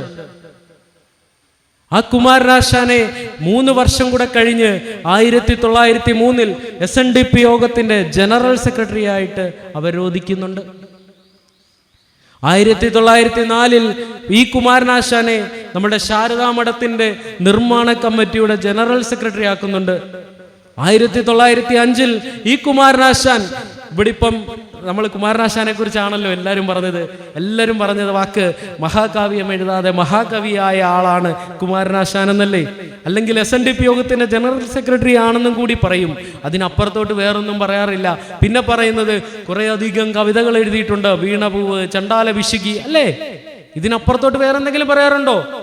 ഇത് മാത്രമൊന്നുമല്ല കേട്ടോ, നിയമസഭാ സാമാജികനായിരുന്നു കുമാരനാശാൻ. എത്ര പേർക്കറിയാം? പ്രാസംഗികൻ, ഏതാണ്ട് 3 ഭാഷകളിൽ എത്ര മണിക്കൂർ വേണമെങ്കിലും സംസാരിക്കാൻ കഴിവുള്ള ആളായിരുന്നു കുമാരനാശാൻ. നല്ല സംരംഭകനായിരുന്നു കുമാരനാശാൻ. യുണൈറ്റഡ് ടൈൽ ഫാക്ടറി എന്ന് പറയുന്ന ആലുവയിൽ ചെങ്ങമ്മനാടെന്ന് പറഞ്ഞ സ്ഥലത്ത് സ്വന്തമായിട്ട് ഓട് കമ്പനി ഉണ്ടായിരുന്ന ആളായിരുന്നു കുമാരനാശാൻ. ശാരദാ ബുക്ക് ഡിപ്പോ എന്ന് പറയുന്ന പുസ്തക അച്ചടി ശാല ഉണ്ടായിരുന്ന വ്യക്തിയായിരുന്നു കുമാരനാശാൻ. ഇതിന്റെ എല്ലാം ഇടയ്ക്ക് SNDP യോഗം എന്ന് പറയുന്ന ഈ പ്രസ്ഥാനം ഇന്ന് ഈ കാണുന്ന രീതിയിലേക്ക് കൊണ്ടുവരുവാൻ അന്ന് ഏതാണ്ട് 1903 മുതൽ 1923 വരെ ഏതാണ്ട് 20 വർഷക്കാലം SNDP യോഗത്തിന് വേണ്ടി അശാന്തമായ പരിശ്രമങ്ങൾ നടത്തിയ വ്യക്തിയാണ് കുമാരനാശാൻ. എത്ര പേർക്കറിയാം? ഇതിനിടയിലുമാണ് കവിതകൾ എഴുതുന്നത്. ഇങ്ങനെയൊക്കെയായിരുന്നു കുമാരനാശാൻ. ഈ കുമാരനാശാൻ 1910 ശ്രീനാരായണ ഗുരുദേവ തൃപാദങ്ങളുടെ 54-ാം തിരുവയസ്സിൽ ശ്രീനാരായണ ഗുരുദേവന് ഒരു കാവ്യം എഴുതി കൊടുക്കുന്നുണ്ട് കേട്ടോ. സ്വാമി തിരുനാൾ വഞ്ചിപ്പാട്ട് എന്ന് പറഞ്ഞിട്ട്. അതിനകത്ത് വീണ്ടും കുമാരനാശാൻ ശ്രീനാരായണ ഗുരുദേവനെ എന്താണ് ഗുരുവിനെ കാണുന്നത് എന്ന് വളരെ കൃത്യമായിട്ട് പറയുന്നുണ്ട്. നമിക്കുവിൻ സഹചരെ നിയതമീ ഗുരുപാദം, നമുക്കിതിൽ പരം ദൈവം നിനക്കിലുണ്ടോ? നമ്മളെ ഓട്ടമല്ലേ? ഒന്ന് ആലോചിച്ച്. നമുക്കിതിൽ പരം ദൈവം നിനക്കിലുണ്ടോ? ഗുരുവര്യൻ ഇതുപോലെ ലഭിക്കുമോ കുലത്തിന്? ഗുരുഭക്തി ഇല്ലാതാർക്കും കുശലമാമോ എന്ന് ചോദിച്ചു തന്നില്ലേ? ഈ കുമാരനാശാൻ ഭഗവാൻ ശ്രീനാരായണ ഗുരുദേവ തൃപാദങ്ങളുടെ ഒരു ഫോട്ടോ കോലത്തുകരയുടെ മണ്ണിൽ ആദ്യത്തെ ഗുരുക്ഷേത്രത്തിൽ പ്രതിഷ്ഠിക്കുന്നുണ്ട് കേട്ടോ. അതൊരു ഫോട്ടോയാണ്. ഒരു വാതിൽക്കോട്ടെ കുഞ്ഞുകൃഷ്ണക്കുറുപ്പ് എന്ന് പറയുന്ന ആള് വരച്ച കൊട്ടാരത്തിലെ പടം വരക്കാരനായിരുന്നു. അതൊക്കെ ഒരു ചരിത്രമാണ്, കുറെ ഉണ്ട് പറയാൻ. കുഞ്ഞുകൃഷ്ണക്കുറുപ്പ് ഞാൻ മുമ്പേ ആദ്യം പറഞ്ഞതൊട്ട് എന്നാ ഇങ്ങോട്ട് പെട്ടെന്നൊന്ന് പറയാം. കുഞ്ഞുകൃഷ്ണക്കുറുപ്പ് ഞാൻ പറഞ്ഞു, കോലത്തുകരയുടെ മണ്ണിൽ ശ്രീനാരായണ ഗുരുദേവ തൃപാദങ്ങൾ ഒരു വിപ്ലവം നടത്തി എന്ന് പറഞ്ഞു. ഒരു ദേവിയെ ഇളക്കി മാറ്റിയിട്ട് അവിടെ ശിവനെ പ്രതിഷ്ഠിച്ചു. ആ നാട് മുഴുവൻ ആ വാർത്ത പരന്നു. ഗുരുവിനെ കാണുവാനും ഗുരു ആ നാട്ടുകാരുടെ ഒരു ഫാനായി മാറി. ഇന്നത്തെ ഭാഷയിൽ പറഞ്ഞാൽ എന്ന് പറഞ്ഞാലേ മനസ്സിലാവുള്ളൂ. മനസ്സിലായില്ലേ? ഇന്നത്തെ ഭാഷയിൽ ശ്രീനാരായണ ഗുരുദേവൻ അന്നുള്ള ആളുകളുടെ ഫാനായി മാറി. അങ്ങനെ കുഞ്ഞുകൃഷ്ണക്കുറുപ്പ് എന്ന് പറയുന്ന ആള് ഗുരുദേവനെ കുറിച്ച് അറിഞ്ഞത് മാത്രമേ ഉള്ളൂ കേട്ടോ. ഒരു ദിവസം വള്ളത്തിൽ ഇങ്ങനെ സഞ്ചരിക്കുമ്പോൾ ആ വള്ളത്തിന്റെ മറ്റേ അറ്റത്ത് ശ്രീനാരായണ ഗുരുദേവ തൃപാദങ്ങളും ഉണ്ടായിരുന്നു. ഒന്ന് കണ്ടതേ ഉള്ളൂ. കുഞ്ഞുകൃഷ്ണക്കുറുപ്പ് ഈ പറഞ്ഞതുപോലെ ഗുരുവിനോട് ഭയങ്കര അദമ്യമായ ഭക്തിയും എന്തെന്നില്ലാത്ത എന്താ പറയുന്നത്, ഗുരുവിനെ കണ്ട ഒരൊറ്റ കാഴ്ചയിൽ തന്നെ ആള് ഫ്ലാറ്റായി. ആളന്ന് വൈകിട്ട് വീട്ടിൽ വന്നു. പടം വരക്കാരനാണ്, ഞാൻ പറഞ്ഞു കൊട്ടാരത്തിലെ പടം വരക്കാരനാണ്. അദ്ദേഹത്തിന് ഗുരുവിന്റെ ഒരു ചിത്രം വരയ്ക്കണമെന്നുള്ള ആഗ്രഹം അല്ലേ? ഒരു കവിത എഴുതുന്ന ആൾക്ക് ഇഷ്ടപ്പെട്ട ഒരു കാര്യം മുന്നിൽ വരുമ്പോൾ അദ്ദേഹം അത് കവിതയായിട്ട് എഴുതി വെക്കും ഇല്ലേ? അതുപോലെ പടം വരക്കാരനായ ചിത്രം വരക്കാരനായ കുഞ്ഞുകൃഷ്ണക്കുറുപ്പ് ആ ഗുരുവിനെ കണ്ടപ്പോൾ അദ്ദേഹത്തിന്റെ മനസ്സിൽ ഭയങ്കര ആഗ്രഹം, ഗുരുവിന്റെ ഒരു ചിത്രം വരയ്ക്കണം. കുഞ്ഞുകൃഷ്ണക്കുറുപ്പ് അന്ന് വൈകിട്ട് പോയിട്ട് ഒരു ക്യാൻവാസ് ഒക്കെ എടുത്തു. ഇതൊക്കെ ഞാൻ എന്ത് കണ്ടേക്കുന്നു എന്ന് പറഞ്ഞിട്ട് ഗുരുവിന്റെ ഫോട്ടോ വരയ്ക്കുവാൻ ആരംഭിച്ചു. പക്ഷേ എത്ര നോക്കിയിട്ട് ഒക്കുന്നില്ല കേട്ടോ. കുഞ്ഞുകൃഷ്ണക്കുറുപ്പ് ആവുന്ന പരിപാടിയൊക്കെ നോക്കി, നടക്കുന്നില്ല. പിറ്റേ ദിവസം അടുത്ത 2-3 ദിവസത്തിന് ശേഷം അരുവിപ്പുറത്ത് പോയി ഗുരുവിനെ ഒന്നുകൂടെ കണ്ടു. ഇനിയും വള്ളത്തെ വെച്ച് ചരിഞ്ഞൊക്കെ ഇരുന്നുകൊണ്ടായിരിക്കാം കിട്ടാത്തത്. നേരിട്ടൊന്ന് ഗുരുവിനെ കാണണം, അളവൊക്കെ ഒന്ന് എടുക്കണം അല്ലേ? ഇവരൊക്കെ കണ്ട അളവെടുക്കുന്ന ആൾക്കാരല്ലേ പടം വരക്കാര്. അങ്ങനെ അരുവിപ്പുറത്ത് പോയി ഗുരുവിനെ നേരിട്ട് കാണുന്നു കുഞ്ഞുകൃഷ്ണക്കുറുപ്പ്. എന്നിട്ട് വീട്ടിൽ വന്നിട്ട് വീണ്ടും പടം വരയ്ക്കാൻ ആരംഭിച്ചു. അപ്പോഴും നടക്കുന്നില്ല. കുറെ ശ്രമിച്ചു, ശ്രമം ഉപേക്ഷിച്ചു. ഇത് നടക്കില്ല എന്നായി. അങ്ങനെ കുറെ നാളുകൾക്ക് ശേഷം കുഞ്ഞുകൃഷ്ണക്കുറുപ്പ് അറിയുന്നു, ഭഗവാൻ ശ്രീനാരായണ ഗുരുദേവ തൃപാദങ്ങൾ കോലത്തുകരയുടെ മണ്ണിലേക്ക് എഴുന്നള്ളുന്നു എന്ന് കുഞ്ഞുകൃഷ്ണക്കുറുപ്പ് അറിയുന്നു. ആ നിമിഷം തന്നെ കുഞ്ഞുകൃഷ്ണക്കുറുപ്പിന്റെ മനസ്സിൽ വീണ്ടും അന്നത്തെ പൊതിഞ്ഞു കെട്ടിവെച്ച ആഗ്രഹം വീണ്ടും പൊങ്ങി വന്നു. പടം വരയ്ക്കണം. പക്ഷേ ഞാൻ ഇതുവരെ ഗുരുവിനോട് അനുവാദം ചോദിച്ചില്ല.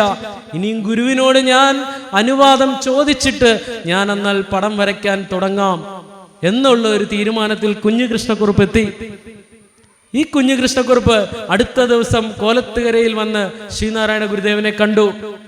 അരുവിപ്പുറത്ത് വന്ന് കണ്ട വിശേഷങ്ങളും കാര്യങ്ങളും ഒക്കെ പറഞ്ഞ് ഇങ്ങനെ പതുങ്ങി പതുങ്ങി നിൽക്കുന്ന കുഞ്ഞുകൃഷ്ണക്കുറുപ്പിനെ കണ്ടിട്ട് ഗുരു അങ്ങോട്ട് ചോദിച്ചു, എന്താണ് കുഞ്ഞുകൃഷ്ണ? കുഞ്ഞുകൃഷ്ണൻ മറുപടി പറഞ്ഞു, സ്വാമി, എനിക്ക് സ്വാമിയുടെ ഒരു ചിത്രം വരയ്ക്കണമെന്ന് അതിയായ ആഗ്രഹമുണ്ട്. ശ്രീനാരായണ ഗുരുദേവന്റെ അടുത്ത ചോദ്യം, അതിന് നാം എന്ത് ചെയ്യണം കുഞ്ഞുകൃഷ്ണ? ഗുരുവിന്റെ ചോദ്യവാ. അപ്പം പകുതി സമ്മതമാണെന്ന് കുഞ്ഞുകൃഷ്ണന് കിട്ടി. കുഞ്ഞുകൃഷ്ണൻ പറഞ്ഞു, സ്വാമി, എനിക്ക് പടം വരയ്ക്കുന്നത് പോലെ ചിത്രം വരയ്ക്കുന്ന രീതിയിൽ എനിക്കൊന്ന് ഇരുന്ന് തന്നാൽ മതി സ്വാമി. ഗുരുവിന്റെ അടുത്ത മറുപടി, ഇങ്ങനെ മതിയോ കുഞ്ഞുകൃഷ്ണ? ഗുരു ഇങ്ങനെ കോലത്തുകരയിലെ ഫോട്ടോ കണ്ടിട്ടുണ്ടോ? അമ്മമാരൊക്കെ ഉണ്ടോ? കോലത്തുകരയിൽ പോണം കേട്ടോ. ഇന്നും ആ ഫോട്ടോയാണ് അവിടെ ക്ഷേത്രവിധാനത്തിൽ പ്രതിഷ്ഠിച്ചിട്ടുള്ളത്. നമ്മളുടെ ഇവിടെ എനിക്ക് തോന്നുന്നു സേവാനികേതന്റെ ഒക്കെ പ്രോഗ്രാമിൽ ആ ഗുരുവിന്റെ ഫോട്ടോ ആണ് വെക്കാറുള്ളത്. ചെറുപ്പമുള്ള ഒരു ഗുരു കണ്ടിട്ടില്ലേ? ഉണ്ട് കേട്ടോ, ഞാൻ പറഞ്ഞുതരാം. അപ്പൊ നമുക്ക് ആ ഗുരുവിനെ നമ്മുടെ മനസ്സിൽ കിട്ടും. അങ്ങനെ കുഞ്ഞുകൃഷ്ണക്കുറുപ്പ് ഗുരു ഇരുന്ന് കൊടുത്ത ഔട്ട്ലൈൻ ഒക്കെ വരച്ചു. കുഞ്ഞുകൃഷ്ണക്കുറുപ്പ് അതുമായി വീട്ടിൽ പോയി അതിന്റെ ബാക്കി പരിപാടികളൊക്കെ പടമൊക്കെ പൂർത്തീകരിച്ചു. അങ്ങനെ പടമൊക്കെ പൂർത്തീകരിച്ച് ഭഗവാൻ ശ്രീനാരായണ ഗുരുദേവ തൃപാദങ്ങൾ പിന്നീട് ഒരവസരത്തിൽ കോലത്തുകരയിൽ വരുമ്പോൾ അത് കാണിക്കണമെന്നുള്ള ആഗ്രഹമായി. അങ്ങനെ പടമൊക്കെ വരച്ചു പൂർത്തിയാക്കിയ അദ്ദേഹം പിന്നീട് ഒരിക്കൽ അറിയുന്നു, അടുത്ത ദിവസം ശ്രീനാരായണ ഗുരുദേവ തൃപാദങ്ങൾ കോലത്തുകരയുടെ മണ്ണിൽ എഴുന്നള്ളുന്നു എന്ന് അറിയുന്നു. അദ്ദേഹം വരച്ച പടമൊക്കെ തലേ ദിവസം വൈകിട്ടെടുത്ത് എല്ലാം ഒന്ന് തുടച്ച് ഫൈനൽ ടച്ചപ്പ് ചെയ്തുകൊണ്ടിരിക്കുമ്പോൾ അതിൽ നിന്ന് ഒരു മക്ഷി അതേ ഗുരുദേവന്റെ ചിത്രത്തിന്റെ കാലിൽ വീഴുന്നുണ്ട്. ഒരു തുള്ളി. എത്ര നോക്കിയിട്ടും ഇത് മായ്ക്കാൻ കഴിയുന്നില്ല. അദ്ദേഹം ആകെ വിഷമിച്ചു. നാളെ ഗുരു വരും, എനിക്ക് ഫോട്ടോ കാണിക്കുകയും വേണം, എന്ത് ചെയ്യും?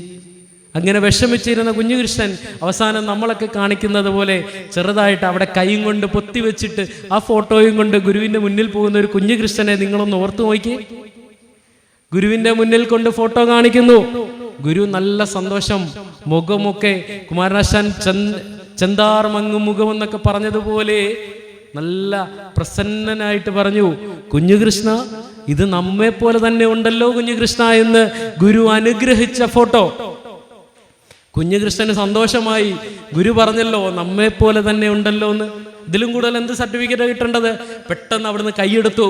സ്വാമി, ഇന്നലെ വൈകിട്ട് ഞാൻ ഇന്ന പോലെ അവസാനം എനിക്ക് പണികൾ ചെയ്തുകൊണ്ടിരുന്നപ്പോൾ കാലിൽ ഒരു മഷി വീണു സ്വാമി, എന്ത് ചെയ്തിട്ടും ഇത് പോകുന്നില്ല സ്വാമി എന്ന് പറഞ്ഞപ്പോൾ ശ്രീനാരായണ ഗുരുദേവ തൃപാദങ്ങൾ കുഞ്ഞുകൃഷ്ണനോട് പറയുന്നുണ്ട് കേട്ടോ, അത് പോകുന്നതല്ല കുഞ്ഞുകൃഷ്ണ, അത് നമ്മളുടെ കാലിലുള്ള മറുകാണ് കുഞ്ഞുകൃഷ്ണ എന്ന് പറയുന്ന ഒരു ഗുരു ഉണ്ട് കേട്ടോ. നമ്മൾ ആ ഗുരുവിനെ അറിയണം കേട്ടോ. അങ്ങനെ ഗുരു അനുഗ്രഹിച്ച ഫോട്ടോയുമായിട്ട് കുഞ്ഞുകൃഷ്ണൻ, ഗുരു കണ്ട ഫോട്ടോയുമായിട്ട് കുഞ്ഞുകൃഷ്ണൻ തിരിച്ച് അദ്ദേഹത്തിന്റെ വീട്ടിൽ പോകുന്നു. ഒരു വാതിൽ കോട്ടച്ചാവടിയിൽ അതുകൊണ്ട് തൂക്കിയിടുന്നു. കുറെ നാളുകൾ കഴിഞ്ഞു. കുഞ്ഞുകൃഷ്ണന്റെ മനസ്സിൽ പിന്നെയും വിഷമം. ഈ ഫോട്ടോ എൻ്റെ വീട്ടിൽ ഇരിക്കേണ്ട ഫോട്ടോ അല്ല. നമ്മളാണ് എന്ത് ചെയ്യും? നമ്മുടെ മുറിക്കകത്തെടുത്ത് പാത്ത് വെക്കും, അല്ലേ? കുഞ്ഞുകൃഷ്ണന്റെ മനസ്സിൽ അങ്ങനെയല്ല തോന്നിയത്.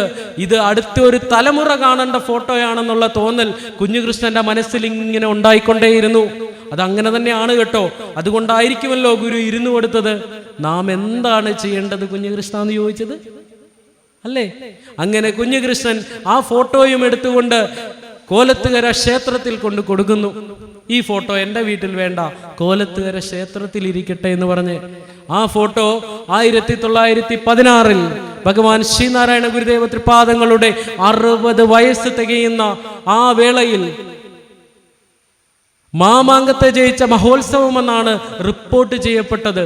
ശ്രീനാരായണ ഗുരു ജീവിച്ചിരുന്നപ്പോഴാണ്. ഓർത്തോണം, ഇന്നൊക്കെ നമ്മൾ ചതയൊക്കെ ആഘോഷിക്കുമ്പോൾ നമ്മൾ ചിന്തിക്കേണ്ടതാണ്, ഗുരു ജീവിച്ചിരുന്നപ്പോൾ ഗുരുവിന്റെ ഷഷ്ടിപൂർത്തിക്ക് ആഘോഷം നടന്നത് മാമാങ്കത്തെ ജയിച്ച മഹോത്സവം എന്നാണ് റിപ്പോർട്ട് ചെയ്യപ്പെട്ടിട്ടുള്ളത്. അത്ര വലിയ ഗംഭീരമായ ഉത്സവം നടക്കുമ്പോൾ, ആഘോഷം നടക്കുമ്പോൾ, കോലത്തുകരയുടെ മണ്ണിൽ ഭഗവാൻ ശ്രീനാരായണ ഗുരുദേവ തൃപാദങ്ങൾ ഇരിക്കുമ്പോൾ മഹാകവി കുമാരനാശാൻ, നിങ്ങളുടെ കുടുംബ യൂണിറ്റിന്റെ പേരുകാരൻ, ആ ഗുരുവിന്റെ ഫോട്ടോ ക്ഷേത്രവിധാനത്തിൽ, നേദ്യങ്ങൾ അടക്കമുള്ള ക്ഷേത്രവിധാനത്തിൽ കോലത്തുകരയിൽ പ്രതിഷ്ഠ നടത്തി. ശ്രീനാരായണ ഗുരുദേവൻ മഹാസമാധിയാവുന്നതിനും 12 വർഷങ്ങൾക്ക് മുമ്പ് നമ്മളുടെ വേദിയിൽ വന്ന് ചോദിക്കില്ലേ, ഗുരുദൈവമാണെന്ന് പറഞ്ഞിട്ടുണ്ടോ എന്ന്? ഇല്ലേ? നമ്മൾ ഇതൊക്കെ പറഞ്ഞു കഴിയുമ്പോൾ നമ്മൾ കൈ പഠിച്ച് എഴുന്നേറ്റ് പോകാറില്ലേ? നമ്മൾ ചിന്തിച്ചു നോക്ക്. 1916 ഗുരു മഹാസമാധിയാവുന്നതിനും 12 വർഷങ്ങൾക്കിപ്പുറം മഹാകവി കുമാരനാശാൻ ഭഗവാൻ ശ്രീനാരായണ ഗുരുദേവ തൃപാദങ്ങളുടെ ഫോട്ടോ ഗുരു ഇരിക്കുന്ന വേദിയിൽ പ്രതിഷ്ഠ നടത്തി ക്ഷേത്രവിധാനത്തിൽ. അതിനുശേഷമാണ് നമ്മൾ ചൊല്ലാറുള്ള ഗുരുസ്തവം.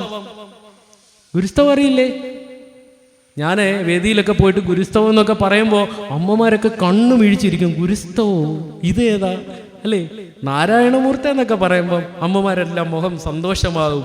നാരായണമൂർത്തി, അതറിയാം, അതായിരുന്നോ ഇവൻ ഈ പറഞ്ഞുകൊണ്ടിരുന്ന ഗുരുസ്തവം, അല്ലേ?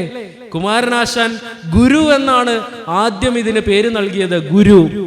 പിന്നീട് ഇത് സമാജസ്തുതി എന്ന് ചേരപ്പെട്ടു. ആ പേര് സമാജസ്തുതി എന്ന പേരിൽ, പിന്നീട് അത് ഗുരുസ്തവം എന്ന പേരിൽ ഇന്ന് നമ്മളുടെ കയ്യിലുള്ള നാരായണമൂർത്തി, ഗുരുനാരായണമൂർത്തി, അല്ലേ? ഇത് ഭഗവാൻ ശ്രീനാരായണ ഗുരുദേവൻ സന്നിധാനം ചെയ്യുന്ന വേദിയിൽ നിന്ന് കുമാരനാശാൻ ചൊല്ലിക്കേൽപ്പിച്ചതാണ് കേട്ടോ. ഇത് ഞാൻ ചുമ്മാതെ പറയുന്നൊന്നുമല്ല, എഴുതപ്പെട്ട ചരിത്രമാണ്. കുമാരനാശാൻ ശ്രീനാരായണ ഗുരുദേവൻ ഇരിക്കുന്ന വേദിയിൽ ചൊല്ലിക്കേൽപ്പിച്ചു. എങ്ങനെയാ ചൊല്ലിക്കേൽപ്പിച്ചത്? അരായുകിൽ അന്ധത്വമൊഴിച്ചാദിമഹസിൻ നേരാം വഴികാട്ടും ഗുരുവല്ലോ പരദൈവം എന്ന് പറഞ്ഞപ്പോൾ ഇവിടെ ഇരുന്ന ഗുരു പറഞ്ഞില്ല, എടാ നീ എന്തുവാടാ ഈ പറയുന്നേ, ഞാൻ സാമൂഹിക പരിഷ്കർത്താവാ, ഞാൻ ദൈവമൊന്നും അല്ല എന്ന് പറഞ്ഞില്ല. മറിച്ച് സന്തോഷത്തോടുകൂടി ഇരുന്ന് കേട്ടത് മാത്രമേ ഉള്ളൂ. നമ്മൾ തിരിച്ചറിയണം, ഗുരുവിന്റെ മുന്നിലാ ചൊല്ലിക്കേൽപ്പിച്ചത്. നമുക്കിതൊക്കെ അറിയുവോ? നമ്മൾ അറിയണം, തിരിച്ചറിയണം. അരായുകിൽ അന്ധത്വമൊഴിച്ച് ആദിമഹസ്സിന് നേരായ വഴി കാട്ടിത്തരുന്ന ഗുരു പരമദൈവമാണെന്ന് പറഞ്ഞു തന്നില്ലേ? പിന്നെ അത് കഴിഞ്ഞിട്ടോ, ആരാധ്യൻ അതോർത്തിയിടുകിൽ ഞങ്ങൾക്ക് അവിടുന്നാം നാരായണമൂർത്തേ ഗുരുനാരായണമൂർത്തേ എന്നും കുമാരനാശാൻ പറഞ്ഞു തന്നില്ലേ? നമ്മൾ പഠിച്ചോ? ഇല്ല. ഗുരുസ്തവമൊക്കെ നമ്മൾ ചൊല്ലുമ്പോൾ ട്യൂണിലൊക്കെ ചൊല്ലാറില്ലേ? നമ്മൾ ഇന്ന് വീട്ടിൽ പോകണം, ഗുരുസ്തവം എടുക്കണം, ഓരോ വരികളും അങ്ങനെ ചൊല്ലി നോക്കണം കേട്ടോ, ഇഴപിരിച്ച് ചൊല്ലി നോക്കണം. കുമാരനാശാൻ അതിനകത്ത് ശ്രീനാരായണ ഗുരുദേവ തൃപാദങ്ങളുടെ സ്വരൂപം കാട്ടിത്തരുന്നില്ലേ? ഇല്ലേ? ഈ കുമാരനാശാൻ തന്നെയാണ് ഗുരുപാദ ദശകം എന്ന കൃതി എഴുതിയത്. ഈ ഗുരുപാദ ദശകത്തിൽ മഹാകവി കുമാരനാശാൻ പറഞ്ഞു തരുന്നുണ്ട്, പ്രീതിക്കാളാകിൽ ഒരാതകില മഹിമയും ഭൂതിയും നൽകുമേതോ ചൈതന്യം പൂണ്ടും അപ്രീതിയിൽ അപജയമുണ്ടാക്കിയും നിൽക്കയാലോ ഏതിനും മൂലമല്ലോ ഗുരുകൃപ എന്ന് പറഞ്ഞു തരുന്നില്ലേ? നമ്മൾ ചൊല്ലാറുണ്ട്, പക്ഷെ ഇത് എന്നതാന്ന് ചിന്തിച്ചിട്ടില്ല അല്ലേ? ഗുരുവിന്റെ അപ്രീതി ഉണ്ടാവാൻ നമ്മൾ പാത്രീഭൂതരാവരുത് എന്ന് നമുക്ക് പറഞ്ഞു തരുന്നില്ലേ? ആ കൃതിയിൽ തന്നെ കുമാരനാശാൻ ശ്രീനാരായണ ഗുരുദേവ തൃപാദങ്ങൾ എങ്ങനെയാണെന്നും പറഞ്ഞു തരുന്നില്ലേ? മാതാവേ പോൽ മനസ്സിൽ കരുണ അല്ലേ? 1895 ഡോക്ടർ പൽപുവിന്റെ അടുക്കെ ബാംഗ്ലൂരിൽ നേരിട്ട് കൊണ്ടേൽപ്പിക്കുന്ന ഒരു ഗുരു ഉണ്ട് കേട്ടോ. കുമാരനാശാനെ ഇത് പറയാൻ പറ്റുള്ളൂ. കുമാരനാശാന്റെ എല്ലാ കാര്യത്തിലും മാതാവേ പോലായിരുന്നു ഗുരു. മാതാവേ പോൽ മനസ്സിൽ കരുണ, ജനകനെ പോലവേ ക്ഷേമചിന്ത, ഭ്രാതാവേ പോലെ എന്തെന്ന് അല്ലേ? എങ്ങനെയല്ലേ പറഞ്ഞു വരുന്നത്? ഇല്ലേ? ആ കൃതിയിൽ തന്നെ കുഞ്ഞുകൃഷ്ണക്കുറുപ്പ് വരച്ച കോലത്തുകരയിലെ ഫോട്ടോയെ പറ്റി ഞാൻ പറഞ്ഞില്ലേ? നമ്മളിപ്പോൾ ഈ കാണുന്ന ഫോട്ടോ ഭഗവാൻ ശ്രീനാരായണ ഗുരുദേവ തൃപാദങ്ങൾ അവസാനം അതേതാണ്ട് സമാധിയോട് അടുക്കുന്ന സമയത്തെ ഫോട്ടോ ഒക്കെ ആയിരിക്കാം ഇരിക്കുന്നത് അല്ലേ? നല്ല നരച്ച് താടിയൊക്കെ ആയിട്ട് അല്ലേ? നമ്മളുടെ കുഞ്ഞുമക്കളുടെ ഒക്കെ എടുക്ക, എൻ്റെ യുവജനങ്ങളുടെ ഒക്കെ എടുക്കല് ഞങ്ങൾ പോയിട്ട് ഇതൊക്കെ പറയുമ്പോൾ അവന്മാര് പറയുന്നത്, ഗുരു പ്രായമുള്ള ഗുരു, ആരെല്ലാം അടിക്കാൻ വന്നാൽ തടയാൻ പോലും പറ്റത്തില്ല, ഈ ഗുരുവിനെയൊക്കെ വിളിച്ചിട്ട് എന്നാ കിട്ടാനാ എന്നൊക്കെ ചോദിക്കുന്ന കക്ഷികളൊക്കെ ഉണ്ട് കേട്ടോ ഇന്നത്തെ കാലത്ത്. ആണ്, അവർക്ക് ഇച്ചിരി യങ് ആയിരിക്കണം, നല്ല എനർജറ്റിക് ആയിരിക്കണം അല്ലേ? മോഹൻലാലിനെ പോലെയും മമ്മൂട്ടിയെ പോലെയും ഒക്കെ ഇരിക്കുന്ന, വിവേകാനന്ദ സ്വാമിയൊക്കെ പോലെ ഇരിക്കുന്ന അല്ലേ ഗുരുവിനെയാണ് ആവശ്യം അല്ലേ? അങ്ങനെ ഒരു ഗുരു ഉണ്ടായിരുന്നു കേട്ടോ. നമ്മുടെ പ്രചരണത്തിന്റെ ഭാഗം കൊണ്ടാണ് ഇങ്ങനെ പ്രായമുള്ള ഒരു ഗുരുവിന്റെ ഫോട്ടോ പ്രചരിക്കപ്പെട്ടത്. കോലത്തുകരയുടെ മണ്ണിൽ ഭഗവാൻ ശ്രീനാരായണ ഗുരുദേവ തൃപാദങ്ങൾ ഇരുന്നു കൊടുത്ത് കുഞ്ഞുകൃഷ്ണക്കുറുപ്പ് വരച്ച ഫോട്ടോ ഉണ്ട് കേട്ടോ, പോയി കാണണം. കുമാരനാശാൻ അദ്ദേഹം കവിത വെച്ചാണ് വരയ്ക്കുന്നത്. ഞാൻ പറഞ്ഞില്ലേ, ഇപ്പൊ ചണ്ടാല പിശുകിയൊക്കെ നമ്മൾ വായിക്കുമ്പോൾ ആ സന്യാസി കിണറിൻ്റെ അടുക്ക വരുന്നതും വെള്ളം കോരി ഒഴിച്ചു കൊടുക്കുന്നതൊക്കെ നമ്മളൊരു സിനിമ കാണുന്നത് പോലെ കാണാൻ പറ്റില്ലേ? പറ്റില്ലേ എന്ന് പറഞ്ഞതുപോലെ കുമാരനാശാൻ ഗുരുപാദ ദശകത്തിൽ ഇങ്ങനെ പറയുന്നുണ്ട്, ചെന്താർ മങ്ങും മുഖം ചേതന നയനയുഗം ചാരു നെറ്റിത്തടം നൽ പൊൻതാരിൽ കാന്തി പൊങ്ങും പ്രഭയോട് പുരുമാളി ആളുന്ന പൂമൈ ചന്തത്തിൽ ജാനുവോളം വരും അരിയകരാബ്ജങ്ങളും തുങ്കഭക്ത്യ ചിന്തിച്ചുള്ളത്തിലേന്തി ഗുരുചരണയുഗം സന്തതം ഞാൻ തൊഴുന്നേൻ എന്ന് നമുക്ക് പറഞ്ഞു തരുന്നുണ്ട് കുമാരനാശാൻ. ചെന്താർ മങ്ങും മുഖം എന്നാ പറയുന്നത്. ചുമന്ന താമരപ്പൂവ് ഗുരുവിന്റെ മുഖത്തോട് ചേർത്ത് വെച്ചാൽ അത് മങ്ങിപ്പോകും. ചെന്താർ മങ്ങും മുഖമാണ് ഗുരുവിൻ്റെതെന്ന് പറഞ്ഞു തന്നില്ലേ? ചേതന നയനയുഗത്തെ പറ്റി പറഞ്ഞു തന്നില്ലേ? കണ്ണിനെ പറ്റി രവീന്ദ്രനാഥ ടാഗോർ ശിവഗിരിയിൽ വന്നു 1922 വന്നിട്ട് ശിവഗിരിയുടെ ആതിഥേയത്വമൊക്കെ സ്വീകരിച്ച ശേഷം ശിവഗിരിയുടെ ഡയറിയിൽ ഇങ്ങനെ കുറിച്ചു വെച്ചു, അനന്തതയിലേക്ക് നീട്ടിയിരിക്കുന്ന യോഗനയനങ്ങളും ഈശ്വര ചൈതന്യം തുളുമ്പുന്ന മുഖകാന്തിയും ഒരിക്കലും ഞാൻ മറക്കില്ല എന്നാ എഴുതി വെച്ചതാ രവീന്ദ്രനാഥ ടാഗോർ. നമ്മളെല്ലാ ദിവസവും സ്കൂളിൽ പഠിക്കുമ്പോൾ ജനഗണയൊക്കെ ചൊല്ലാറില്ലേ? അതെഴുതിയ ആളാ കേട്ടോ. ശിവഗിരിയിൽ വരുന്നതിന് 9 വർഷം മുന്നേ 1913 ഏഷ്യയിൽ ആദ്യത്തെ നൊബേൽ സമ്മാനം നേടിയ ആളാണ് രവീന്ദ്രനാഥ ടാഗോർ. ചെറിയ ആളൊന്നുമല്ല. വിവേകാനന്ദ സ്വാമിയുടെയും അദ്ദേഹത്തിന്റെ ഗുരുവായ ശ്രീരാമകൃഷ്ണ പരമഹംസരുടെയും നാട്ടിൽ നിന്ന് അവരെ അറിയാവുന്ന ആളാണ്. അവരുടെ നാട്ടിൽ നിന്ന് വന്ന ആളാണ്. ബംഗാളിൽ നിന്ന് വന്ന ആളാണ്. ശിവഗിരിയിൽ വന്നിട്ട് എഴുതി വെച്ചത്, ഞാൻ ലോകത്തിന്റെ വിവിധ ഭാഗങ്ങളിൽ സഞ്ചരിച്ചു വരികയാണ്. ഇതിനിടയിൽ നിരവധി സന്യാസിമാരെയും മഹർഷിമാരെയും സിദ്ധന്മാരെയും കാണുവാനുള്ള ഭാഗ്യം എനിക്ക് ലഭിച്ചിട്ടുണ്ട്.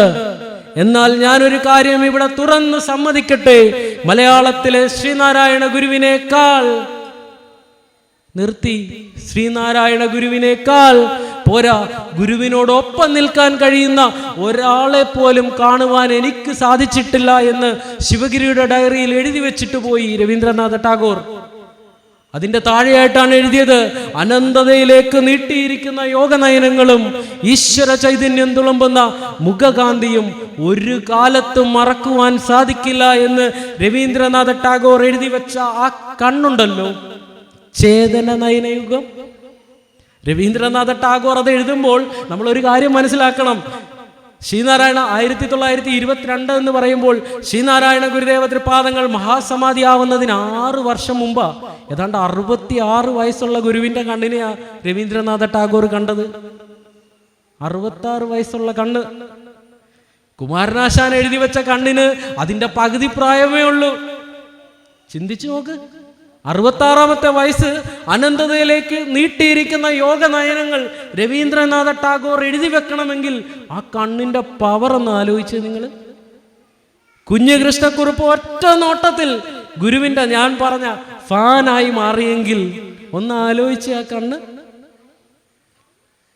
1908 തലശ്ശേരിയുടെ മണ്ണിൽ ജഗന്നാഥ ക്ഷേത്രം, ജഗന്നാഥനെ പ്രതിഷ്ഠിക്കുവാനായി ഗുരു സന്നിധാനം ചെയ്തപ്പോൾ ആ പ്രതിഷ്ഠ മുടക്കാനായിട്ട് അവിടെ വന്ന ആളാണ് ബോധാനന്ദ സ്വാമി. ശ്രീനാരായണ ഗുരുദേവ തൃപാദങ്ങളുടെ അനന്തരഗാമിയാകുവാൻ ഭാഗ്യം ലഭിച്ച ബോധാനന്ദനോളം ത്യാഗം നമുക്കില്ലല്ലോ എന്ന് ഗുരു സർട്ടിഫിക്കറ്റ് നൽകിയ ഒരു സർട്ടിഫിക്കറ്റ് കേട്ടോ. അത് ഒരു ശിഷ്യന് ഗുരു കൊടുക്കുന്ന സർട്ടിഫിക്കറ്റ് ആണത്. ബോധാനന്ദനോളം ത്യാഗം നമുക്കില്ലല്ലോ എന്ന് ഗുരു പറഞ്ഞത് അത് ചെറിയ കാര്യമൊന്നും അല്ല കേട്ടോ. നമ്മൾ ബോധാനന്ദ സ്വാമിയെ പഠിക്കുമ്പോഴാണ് ബോധാനന്ദന്റെ ആ ത്യാഗം നമുക്ക് മനസ്സിലാകുന്നത്. ശ്രീനാരായണ ഗുരുദേവ തൃപാദങ്ങൾക്ക് ഏതാണ്ട് 20 ശിഷ്യന്മാരുള്ളപ്പോഴാണ് 500-ലധികം വ്യവസ്ഥാപിതമായിട്ട് 500-ലധികം സന്യസ്ത ശിഷ്യരുണ്ടായിരുന്ന ബോധാനന്ദ സ്വാമി ശ്രീനാരായണ ഗുരുദേവന്റെ ശിഷ്യനാവുന്നത്. ഒന്ന് ആലോചിച്ച് നോക്കി. അതുകൊണ്ടായിരിക്കുമല്ലോ ഗുരു അങ്ങനെ പറഞ്ഞത്. ബോധാനന്ദനോളം ത്യാഗം നമുക്കില്ലല്ലോ. ബോധാനന്ദൻ ചെറിയ ആളൊന്നും അല്ലായിരുന്നു, വലിയൊരു ശിഷ്യ സമ്പത്തിനെ ഉടമയായിരുന്നു. ക്ഷേത്രങ്ങൾ, അനാചാരങ്ങൾ മാത്രമേ ക്ഷേത്രങ്ങൾ കൊണ്ടുണ്ടാവുകയുള്ളൂ. അതുകൊണ്ട് ക്ഷേത്രപ്രതിഷ്ഠയുടെ ആവശ്യമില്ല, ക്ഷേത്രങ്ങളെ ആവശ്യമില്ല എന്ന് പറഞ്ഞുകൊണ്ട് പ്രചരണം നടത്തിക്കൊണ്ട് ഇരുന്ന ആളാണ് ബോധാനന്ദ സ്വാമി. ഈ ബോധാനന്ദ സ്വാമി ശ്രീനാരായണ ഗുരുദേവ തൃപാദങ്ങൾ തലശ്ശേരിയുടെ മണ്ണിൽ ക്ഷേത്രം പ്രതിഷ്ഠിക്കാൻ വരുമ്പോൾ അത് തടയാൻ വേണ്ടി വന്നതാണ് 1908. അങ്ങനെ തടയാൻ വന്ന ആ നാട്ടിൽ പ്രചരണം നടത്തുമ്പോൾ അതിന്റെ സംഘാടകര് പോയി ബോധാനന്ദ സ്വാമിയെ കാണുന്നുണ്ട്.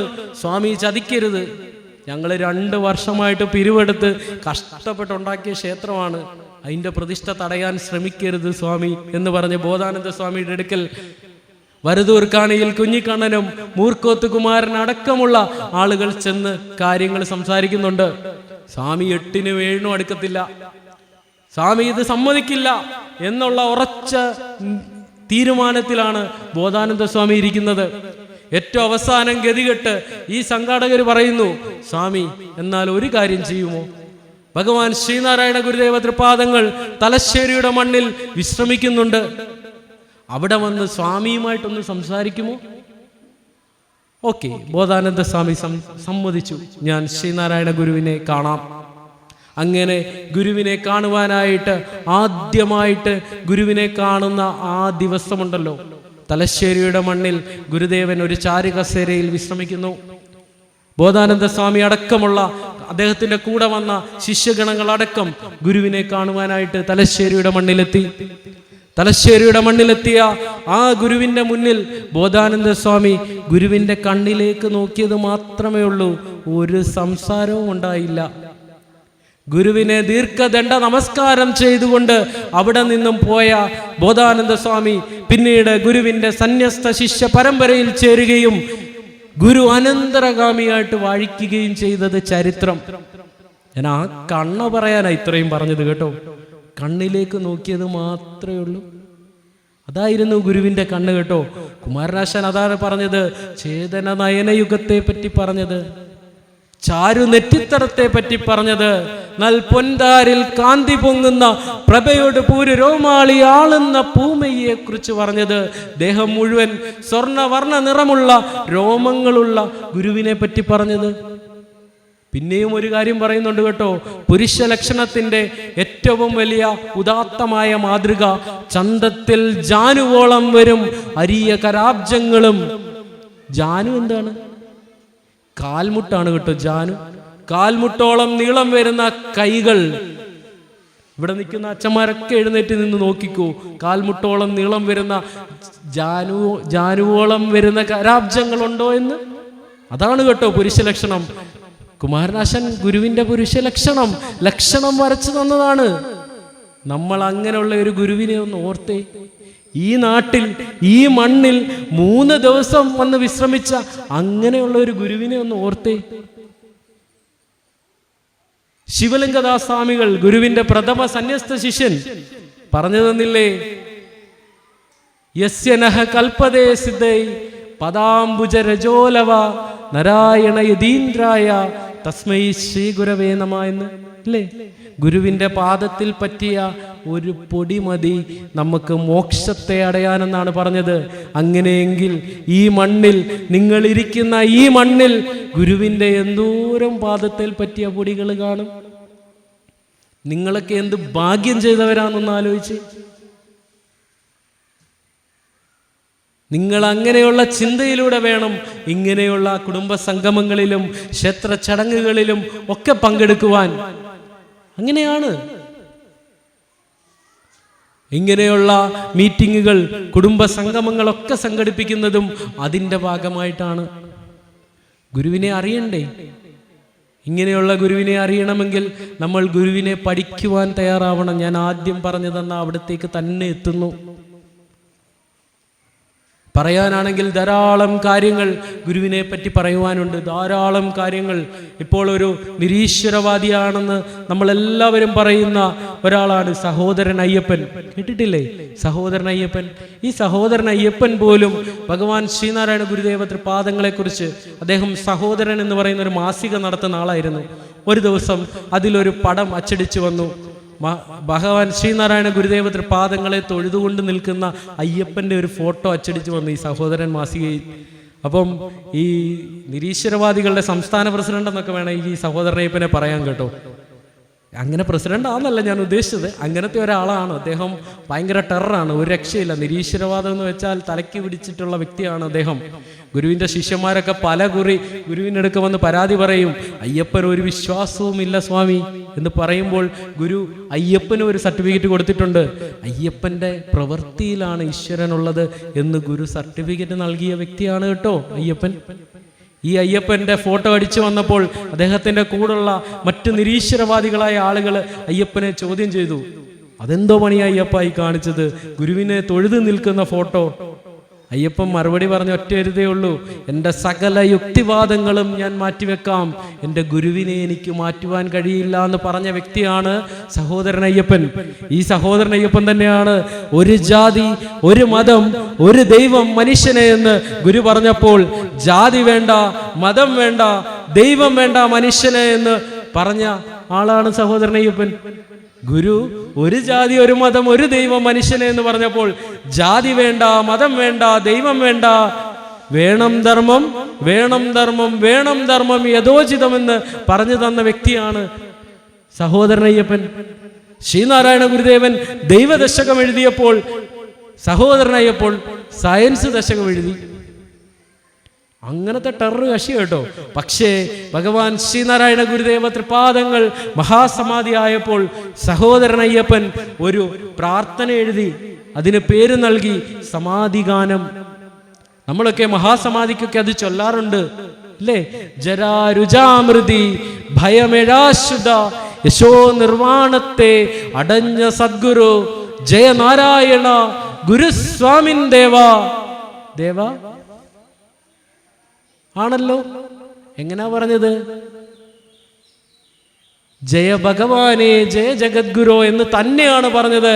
അല്ലാതെ ജയ സാമൂഹിക പരിഷ്കർത്താവേ എന്നല്ല പറഞ്ഞത്, നവോത്ഥാന നായകൻ എന്നല്ല പറഞ്ഞത്. ജയ ഭഗവാനെ, ജയ ജഗദ്ഗുരു എന്ന് തന്നെയാണ് പറഞ്ഞു തന്നത്. തിരിച്ചറിയണം. ഈ സഹോദരനയ്യപ്പൻ തന്നെ പിന്നീട് ചരമപ്രാർത്ഥന നമ്മൾ ചൊല്ലാറുണ്ട് കേട്ടോ. അത് സഹോദരനയ്യപ്പൻ എഴുതിയതാണെന്ന് എത്ര പേർക്ക് അറിയാമെന്ന് എനിക്കറിയില്ല. ദൈവമേ സച്ചിദാനന്ദ, ദൈവമേ ഭക്തവത്സല, ദൈവമേ നിന്റെ സായുജ്യം പരേതാത്മാവിനേകണേ എന്നെഴുതിയ ആ ചരമപ്രാർത്ഥന ഉണ്ടല്ലോ, അത് സഹോദരനയ്യപ്പൻ എഴുതിയതാ. എത്ര പേർക്കറിയാം? ഞാൻ പറഞ്ഞില്ലേ, നിരീശ്വരവാദികളുടെ സംസ്ഥാന പ്രസിഡന്റാണ്. ദൈവമേ സച്ചിദാനന്ദ, ദൈവമേ ഭക്തവത്സല, ദൈവമേ നിന്റെ കാരുണ്യം പരേതാത്മാവിനേകണേ, നീ അയക്കുന്നു നിർത്തുന്നു, നീ വിളിക്കുന്നു ദേഹിയെ എന്ന് പറഞ്ഞു തന്നത് ഈ സഹോദരനയ്യപ്പനാണ്. അതാണ് കേട്ടോ ഗുരുവുമായിട്ടുള്ള, ഗുരുവിനെ പഠിക്കുമ്പോൾ നമുക്ക് മനസ്സിലാകുന്ന കാര്യം. ബോധാനന്ദ സ്വാമി, ഞാൻ പറഞ്ഞു 1908 വിഗ്രഹാരാധന തടയുവാൻ വേണ്ടി തലശ്ശേരിയുടെ മണ്ണിലെത്തി ഗുരുവിനെ കണ്ട കാര്യം പറഞ്ഞില്ലേ?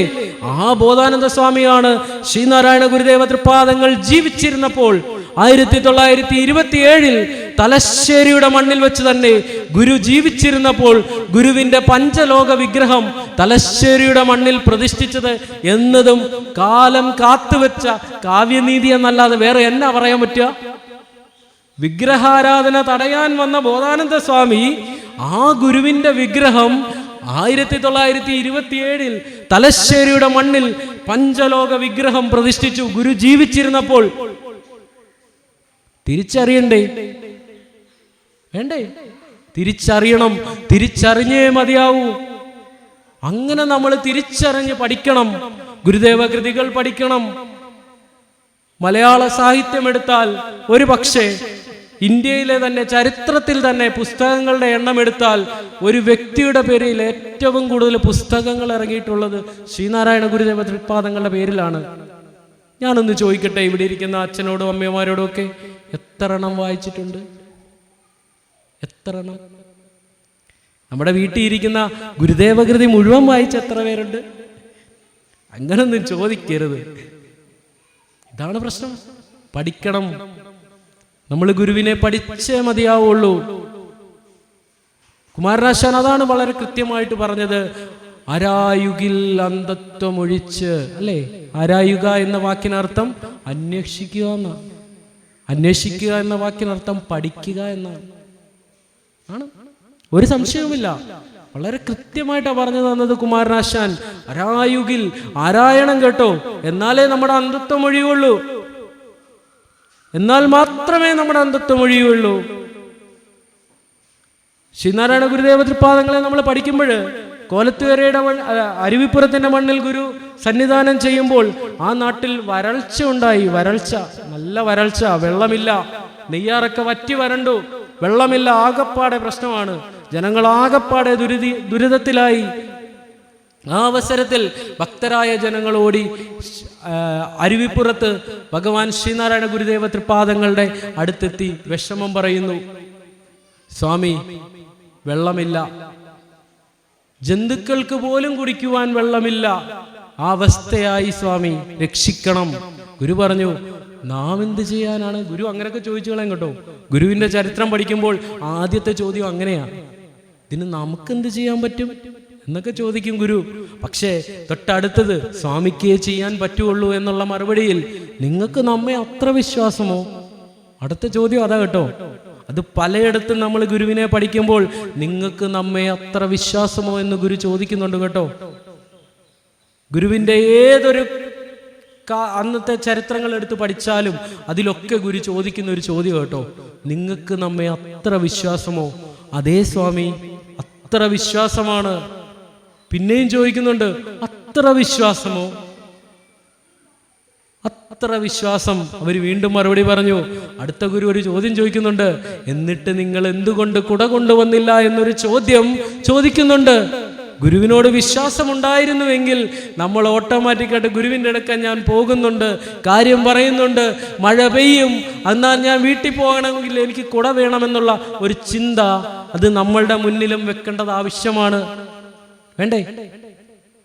അങ്ങനെ ഗുരുവിന്റെ മുന്നിൽ അപേക്ഷ പറഞ്ഞപ്പോൾ ഗുരു ഒരു സ്തോത്രം എഴുതി കൊടുത്തു.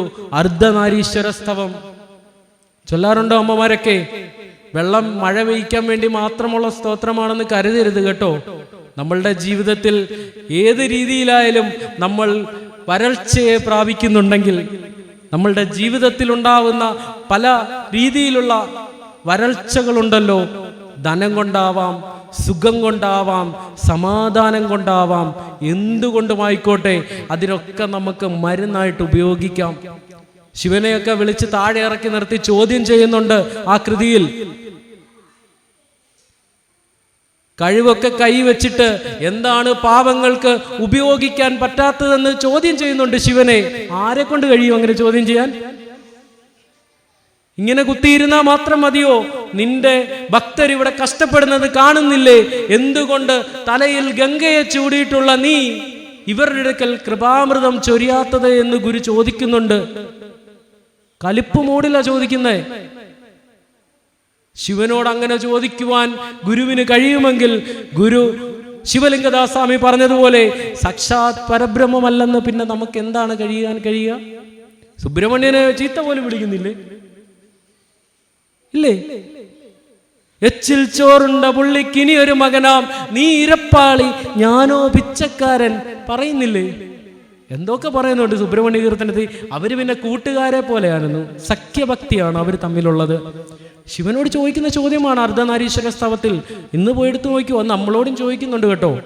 ആ ചോദ്യം നമ്മളുടെ നേരെയും വരുന്നുണ്ട്. നമ്മളുടെ കയ്യിൽ ആവശ്യത്തിൽ കൂടുതൽ ധനവും സമ്പത്തും ഒക്കെ വെച്ചിട്ട് ഇല്ലാത്തവനെ എന്തുകൊണ്ട് നീ സഹായിക്കുന്നില്ല എന്നൊരു ചോദ്യം നമ്മളുടെ നേരെയും വരുന്നുണ്ട്. ആ കൈ നമ്മളുടെ നേരെയും ചൂണ്ടുന്നുണ്ട്. നമ്മൾ ചിന്തിക്കണം. അങ്ങനെ ആ പ്രാർത്ഥന എഴുതി കൊടുത്ത് മണിക്കൂറുകൾ, ഏതാണ്ട് 3.5 മണിക്കൂർ മഴ പെയ്ത് നെയ്യാർ കര കവിഞ്ഞൊഴുകുമാറ് മഴ പെയ്തു എന്നത് ചരിത്രം. അതാ കേട്ടോ ഗുരു. അങ്ങനെ ഒരു ഗുരുവുണ്ട്. അങ്ങനെ ഒരു ഗുരുവിനെ പ്രാർത്ഥിക്കുവാനും പഠിക്കുവാനും നമ്മൾ തയ്യാറാവണം. ഇനിയും വരുന്ന വർഷങ്ങളിലും ഇതുപോലെയുള്ള 12ാമത് വാർഷികമൊക്കെ നടക്കുമ്പോൾ ഇവിടെ നിറച്ച് നമ്മളുടെ വീട്ടിലുള്ള മുഴുവൻ ആളുകളെയും കൊണ്ടുവന്ന് ഇതുപോലെയുള്ള പ്രഭാഷണങ്ങളും പ്രസംഗങ്ങളും ഒക്കെ സംഘടിപ്പിക്കുകയും നമ്മളുടെ കുട്ടികൾക്ക് ഗുരുവിനെ അറിയുവാനുള്ള ഓരോ വഴിയും നമ്മൾ കാട്ടിക്കൊടുക്കേണ്ടതുണ്ട്. 1903 അരുവിപ്പുറത്തിന്റെ മണ്ണിൽ ഭഗവാൻ ശ്രീനാരായണ ഗുരുദേവ തൃപാദങ്ങൾ കൊളുത്തിയ ഒരു ദീപമുണ്ടല്ലോ, ദീപം ഡോക്ടർ പൽപ്പുവിലൂടെയും കുമാരനാശാനിലൂടെയും പകർന്ന് ഇന്ന് നമ്മളുടെ കൈകളിലാണ് അത് എത്തി നിൽക്കുന്നത്. ഇത് കണ്ടില്ലെന്ന് നടിച്ചാൽ നമ്മൾ നാളെ കാലത്തിനോട് കണക്ക് പറയുക തന്നെ വേണം. മറിച്ച് അതിൻ്റെ തിരികെടാതെ നോക്കുവാൻ നിങ്ങൾക്ക് കഴിഞ്ഞാൽ അത് നിങ്ങളുടെ അടുത്ത തലമുറയോട് പോലും ചെയ്യുന്ന പുണ്യമാണെന്ന് മാത്രം പറഞ്ഞുകൊണ്ട് എല്ലാവർക്കും ഭഗവാൻ ശ്രീനാരായണ ഗുരുദേവ തൃപാദങ്ങളുടെ അനുഗ്രഹം ഉണ്ടാവട്ടെ എന്ന് മാത്രം പറഞ്ഞുകൊണ്ട് എൻ്റെ വാക്കുകൾ ഗുരുപാദത്തിൽ സമർപ്പിക്കുന്നു. ഇങ്ങനെ ഒരു അവസരത്തിൽ ഇവിടെ എന്നെ ക്ഷണിച്ച, ഞാൻ പറഞ്ഞല്ലോ കഴിഞ്ഞ ആഴ്ച ഇത്ര പെട്ടെന്ന് വീണ്ടും ഈ മണ്ണിൽ, അതും ഭഗവാൻ വിശ്രമിച്ച ഈ മണ്ണിൽ വരാൻ ഭാഗ്യം കിട്ടുമെന്ന് ഞാൻ ഒരിക്കലും കരുതിയില്ല കേട്ടോ. ഇന്നലെ കഴിഞ്ഞ ഞായറാഴ്ച ഇതുപോലെ പ്രഭാഷണമൊക്കെ കഴിഞ്ഞ് പോയിട്ട് വൈകുന്നേരം മാത്താനത്തു നിന്നൊരു കോള്. ചേട്ടൻ എന്നെ വിളിക്കുമ്പോൾ ഞാൻ ഓർത്ത് ഇനി ഞാൻ പറഞ്ഞതിനകത്ത് വല്ല അബദ്ധം വല്ലതും പറഞ്ഞിട്ട് അതെന്തിനാ അങ്ങനെ പറഞ്ഞത്, അങ്ങനെയൊക്കെ ഉണ്ടോ എന്ന് വല്ലതും ചോദിക്കാൻ വിളിക്കുമെന്നാണ് ഞാൻ കരുതിയത് കേട്ടോ. സത്യം പറഞ്ഞാൽ എന്നെ വിളിച്ചിട്ട് അടുത്ത ഞായറാഴ്ച ഞങ്ങളുടെ കുടുംബ യൂണിറ്റിൻ്റെയും വാർഷികമാണ്, വരണം എന്ന് പറഞ്ഞപ്പോൾ വലിയ സന്തോഷം. ഇത്ര പെട്ടെന്ന് ഗുരു ഇത് കേട്ടു എന്ന് ഞാൻ കരുതിയില്ല കേട്ടോ, സത്യമായിട്ടും. എങ്കിലും വലിയ വലിയ വളരെ സന്തോഷം. ഇന്നലെ 2 ദിവസമായിട്ട് നല്ല പനിയാണ്. ഞാൻ ഓർക്കുകയും ചെയ്തു ഇവിടെ വന്നിട്ട് ഞാൻ എങ്ങനെ പറയും. ഇന്ന് രാവിലെ ഇങ്ങോട്ട് വണ്ടിയെ വരുമ്പോഴും ചുമച്ചാ വന്നത്. പക്ഷെ ഒരു തവണ പോലും എനിക്ക് ചുമയ്ക്കാൻ ഉള്ള ഒരിട ഭഗവാൻ ശ്രീനാരായണ ഗുരുദേവ തൃപാദങ്ങൾ തന്നില്ല. ഗുരുവിൻ്റെ അനുഗ്രഹം കൊണ്ട് മാത്രമാണെന്ന് ഞാൻ വിശ്വസിക്കുന്നു. എന്തായാലും ഇങ്ങനെയൊരു യോഗത്തിൽ എന്നെ ക്ഷണിച്ച ഇതിൻ്റെ എല്ലാ സംഘാടകരോടും ഉള്ള പ്രസിഡന്റ്, സെക്രട്ടറി, ആരുടെയും പേരെടുത്ത് പറയുന്നില്ല, എല്ലാവരോടുമുള്ള നന്ദി ഈ ഒരു അവസരത്തിൽ അറിയിക്കുന്നു. അതോടൊപ്പം തന്നെ ഞാൻ പറഞ്ഞ ഉദാഹരണം പറഞ്ഞതിലോ അല്ലെങ്കിൽ ഞാൻ പറഞ്ഞ എന്തെങ്കിലും വാക്കിൽ തെറ്റുകൾ വന്നു പോയിട്ടുണ്ടെങ്കിൽ എന്നോട് എൻ്റെ അറിവില്ലായ്മയായി കണ്ട് ക്ഷമിക്കുക. ഞാൻ പറഞ്ഞു തന്നതിൽ എന്തെങ്കിലും നിങ്ങളുടെ മനസ്സിൽ ഭഗവാന്റെ ഒരു ശകലമെങ്കിലും തിരിനാളമായിട്ട് നിങ്ങളുടെ മനസ്സിലെത്തിയിട്ടുണ്ടെങ്കിൽ ഞാൻ ധന്യനായി. എന്തായാലും ഇങ്ങനെ ഒരു അവസരത്തിന് ഒരു തവണ കൂടി നന്ദി പറഞ്ഞുകൊണ്ട് എൻ്റെ വാക്കുകൾ ഇവിടെ ഉപസംഹരിക്കുന്നു. ശ്രീനാരായണ ധർമ്മം ആ ചന്ദ്രതാരം പ്രശോഭിക്കട്ടെ.